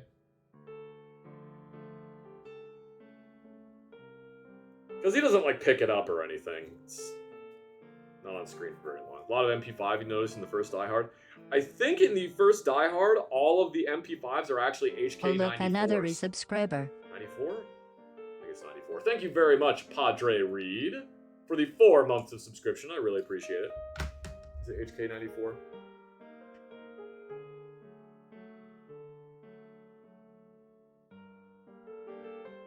Yeah, HK94. Also, thank you very much, Xbox Assassin 45. Thanks for your videos. They helped in some tough times. You were welcome, man. I'm glad that the videos were helpful to you. Yeah, it's basically all of the MP5s in the original Die Hard are HK94s. And the way you can tell is because none of them have the tri-lug muzzle. They all have a barrel that was a 16-inch barrel that was cut down to standard MP5 length.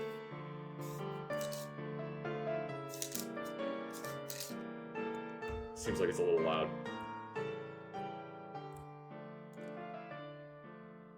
Do you have any opinions on Henry's new homesteader? Not really. I looked into them. They seem interesting. Like, personally, I probably would end up getting a, Ow! I probably would end up getting a, Ruger PC carbine instead.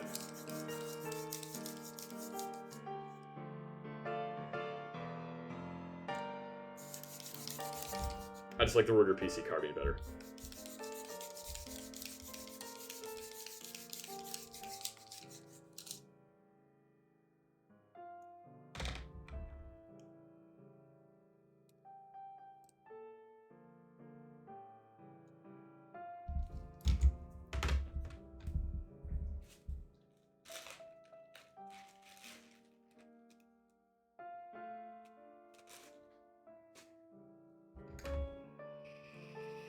Hmm.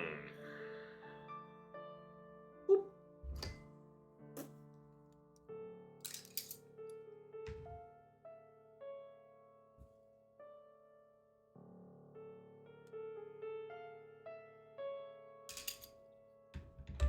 Neat.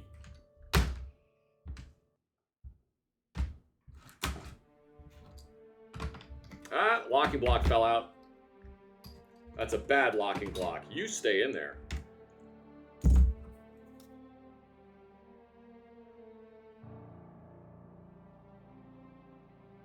Naughty locking block.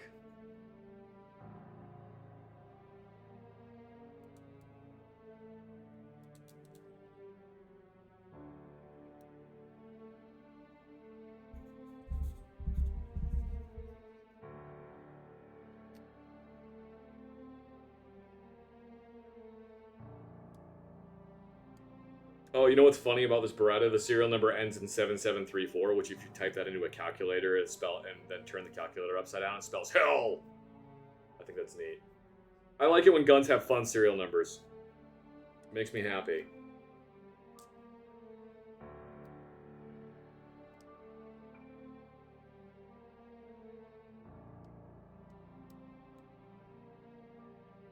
It has 069 at the end. That's always fun too. You get a gun with 69 in it.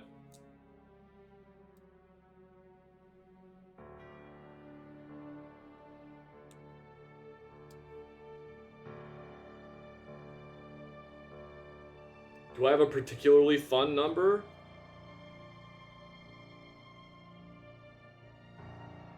I feel like I know one of my guns has 69 in it, but I can't remember which one it is.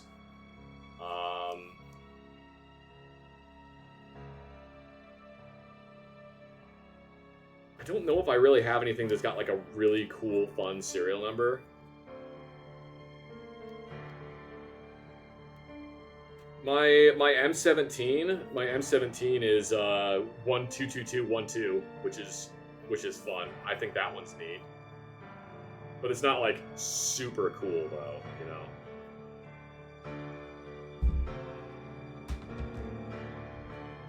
Okay,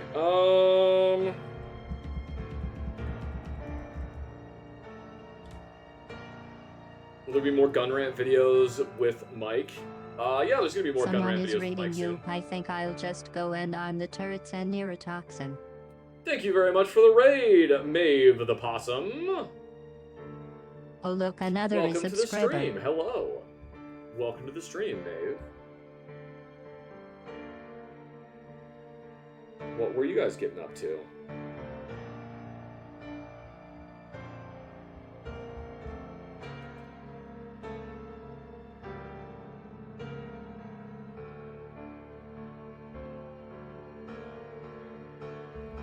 Oh, and thank you very much, Soda Fountain, for the 10 months of subscription.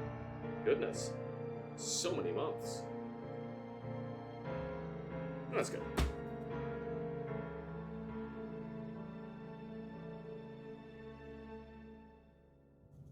So yeah, I am streaming a lot earlier right now than I usually do, because I had guns to clean, and I thought it would be a good idea, but I am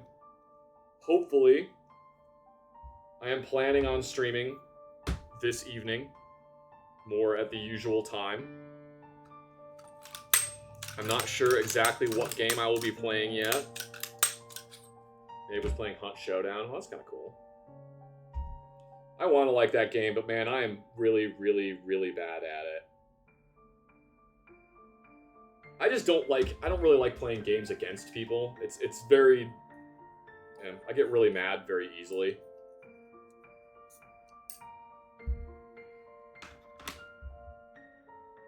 It's a hard game. Yeah, it is. The guns in that game are cool. But... yeah, I would rather play PvE than PvP.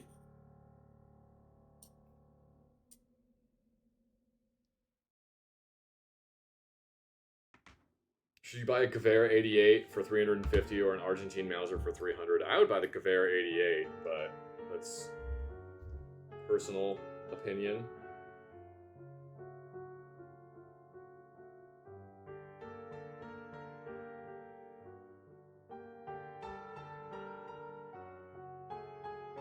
I probably don't need to put this much lubricant on this gun, but I guess I'm going to.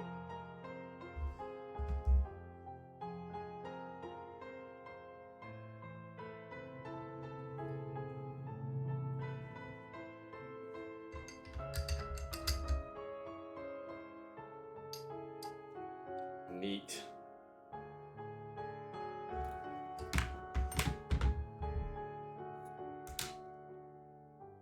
What PvP game made me maddest? Overwatch? Yeah, Overwatch. Overwatch made me the maddest. Though I guess you could also argue that Destiny 2 made me really mad, even though I never played the PvP in Destiny 2. It still made me... Well, I did play the PvP very rarely, but... Destiny 2 made me the maddest because they fucking took away... They sunset, like, all of the weapons that were good. And yes, they brought it back, but, like... They also got rid of a bunch of maps that I really enjoyed playing. So, I think it's probably a toss-up between Overwatch and Destiny 2. Oh, wait a minute. I'm gonna put the buffer back on there.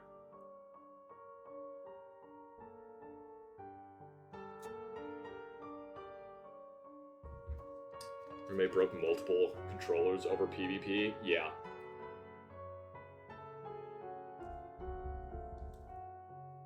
Yeah, I can understand that. Shit, I put this in wrong. There we go.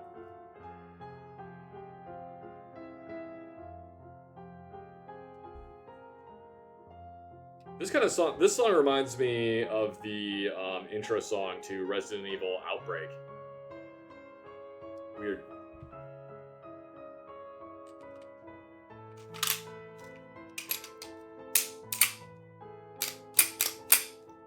Nice.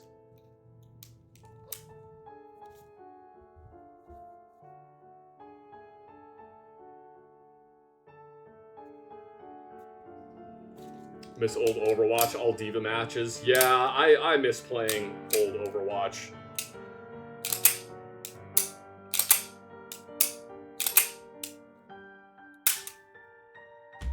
Neat.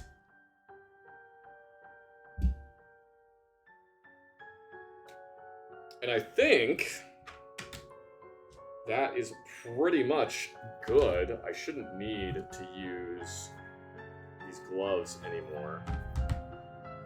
But what we're gonna do now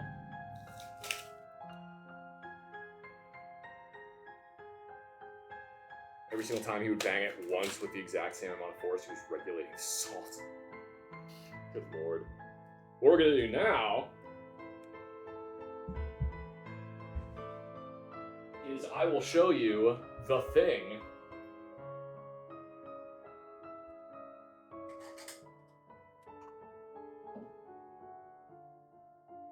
I don't need this. I need this. I will show you the thing. The thing. The thing.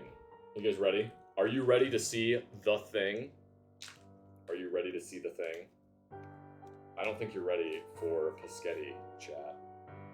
I don't think you're ready. Oh, you can barely see it. It's still really hard to see. They're stars grips. They're stars grips for the Beretta 92.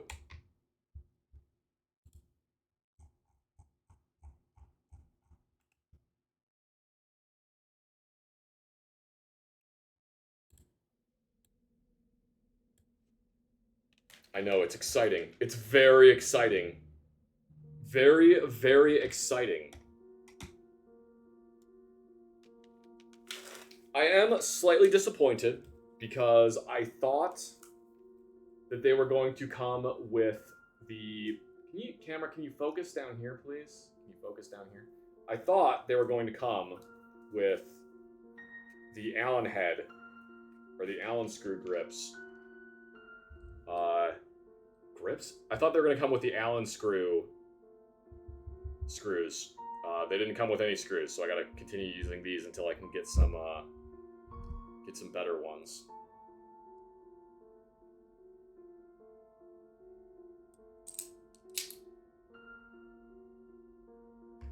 But we're gonna put the stars grips on this.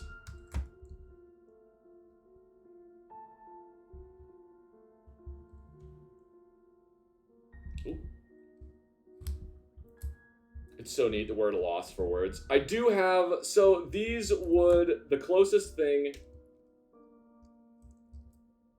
that these grips would replicate would be the grips for Barry's Samurai Edge pistol. Barry's Samurai Edge pistol looks like basically all the other Samurai Edge pistols, with the exception that it has a large muzzle brake on the front of it.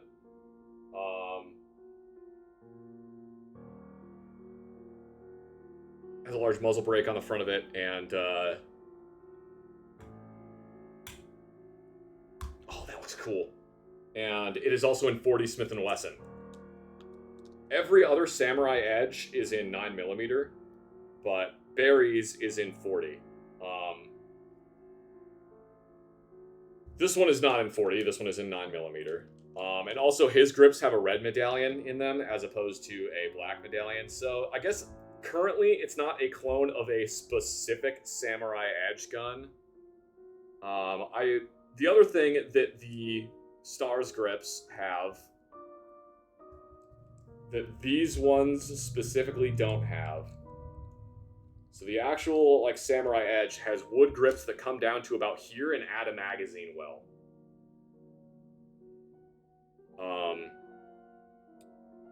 And these grips do not add that magazine well.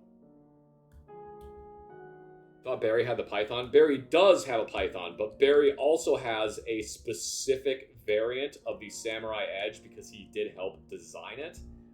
Barry has a specific Samurai Edge variant that is in 40 Smith & Wesson. And has a compensator on it.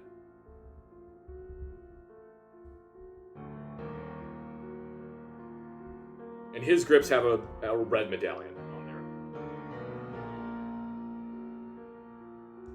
The other thing I would have to do to make this a much more closer clone of a Samurai Edge gun, which I do kind of want to do, is I would have to replace the rear sight. There's a company, the same company that makes the wood grips, also makes a rear sight that is a copy of the one from the first Resident Evil. I already replaced the hammer with the standard hammer. The one that it came with was the Elite Ring Hammer. I took the Elite Ring Hammer off and replaced it with the standard hammer because I kind of like it a little bit better. And I would also actually have to get a longer barrel for it because this one has the Elite barrel, which is just slightly shorter. The standard barrel sticks out like a half an inch, I think. So.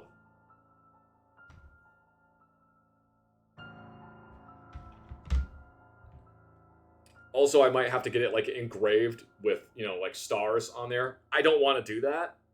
I actually really like that it just says 92 Elite, or Elite 92 Brigadier G, has that on there. I actually really like that, and I kind of don't want to ruin it by getting that taken off and getting it engraved. So I'm probably just going to leave the slide the way it is. I don't know if I'm going to replace the rear sight. I do still want to get the wood grips for it, but the wood grips are very expensive. Not that these grips were not expensive, because these grips were actually pretty expensive.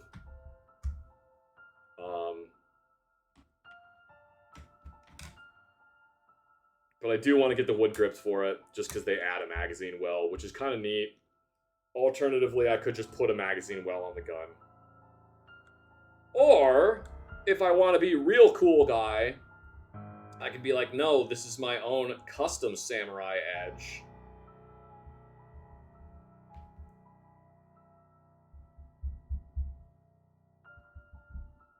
That is based off of the standard Samurai Edge.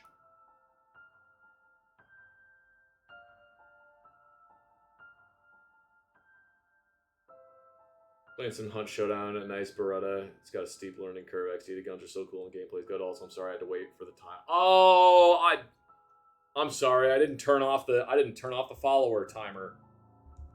I'm sorry about that. Thank you very much for the raid, Maeve the Opossum. Maeve the Possum. Why do I pronounce the O? Thank you very much, Maeve.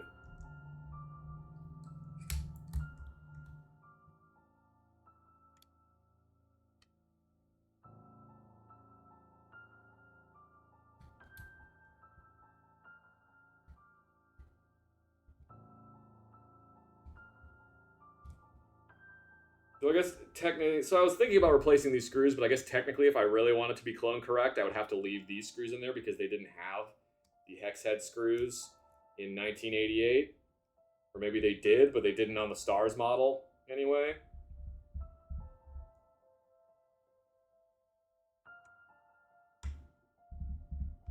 And now it has Stars grips. Now it looks even more like the Stars Beretta.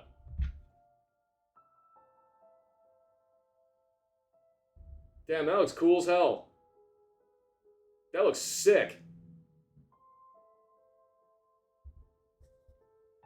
Ooh, those feel grippy.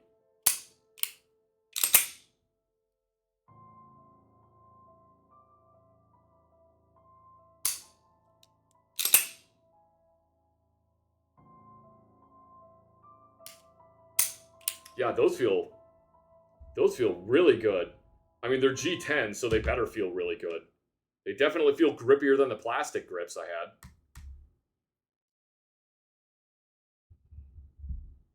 This is the same Zach from Zach's Gun Rants? Yes, it is.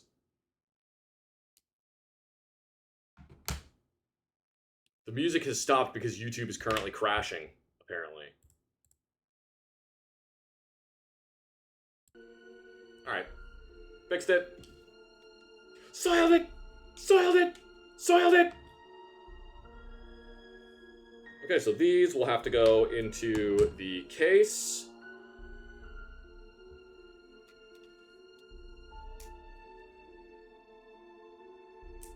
Someone recommended me play Conscript. I was looking into playing Conscript. I still want to try that game. I probably will have to try that game. Sing to us? Nah. I don't want to sing. Am I aware of the YouTube channel Kendo Gun Shop? I am. It's a really cool channel. They make really cool stuff.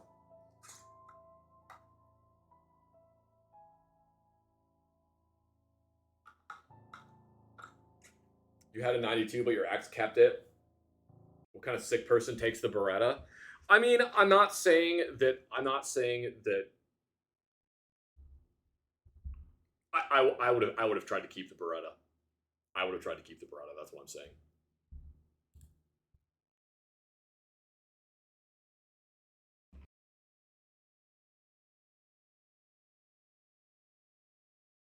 Shame I don't like PvP games. You think I'd love the guns and hunt? There are a lot of really cool guns in that game. I have a really hard time with the Hunt Showdown. I just don't really like playing it. You know? Anyway, I think I am probably going to end the stream there. I am pretty hungry. I would like to eat some food. But I will probably be streaming later this evening. Going to be playing some more video games. I got to decide what game I'm going to play. If you were going to be here for the stream later, would you rather see more, Voices of the Void, or would you rather see a different spooky game for spooky season? Which one would you rather see?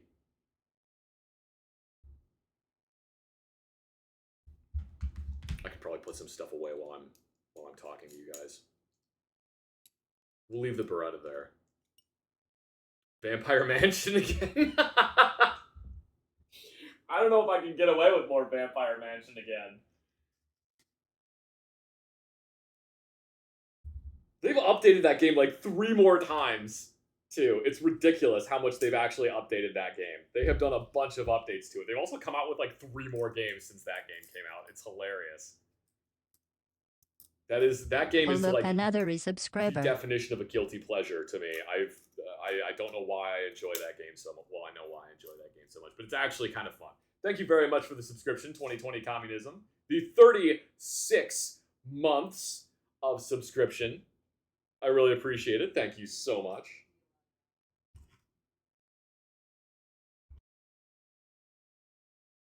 That's three years of subscription. Thank you so much, 2020 Communism. Good lord.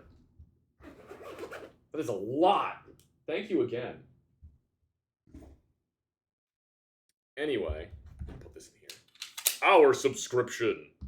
Anyway, I saw several people say Voices the Void. Yeah, I could just do more Voices the Void. I really like playing that game. I really like playing Voices the Void. I think it's a lot of fun. It is a very fun game. It was like 50-50. Okay.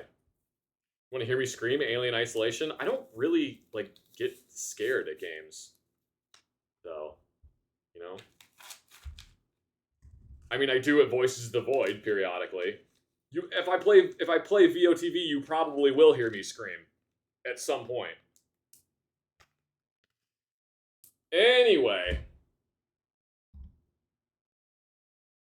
I think that's a good spot to end for now. Like I said, I will be streaming later this evening.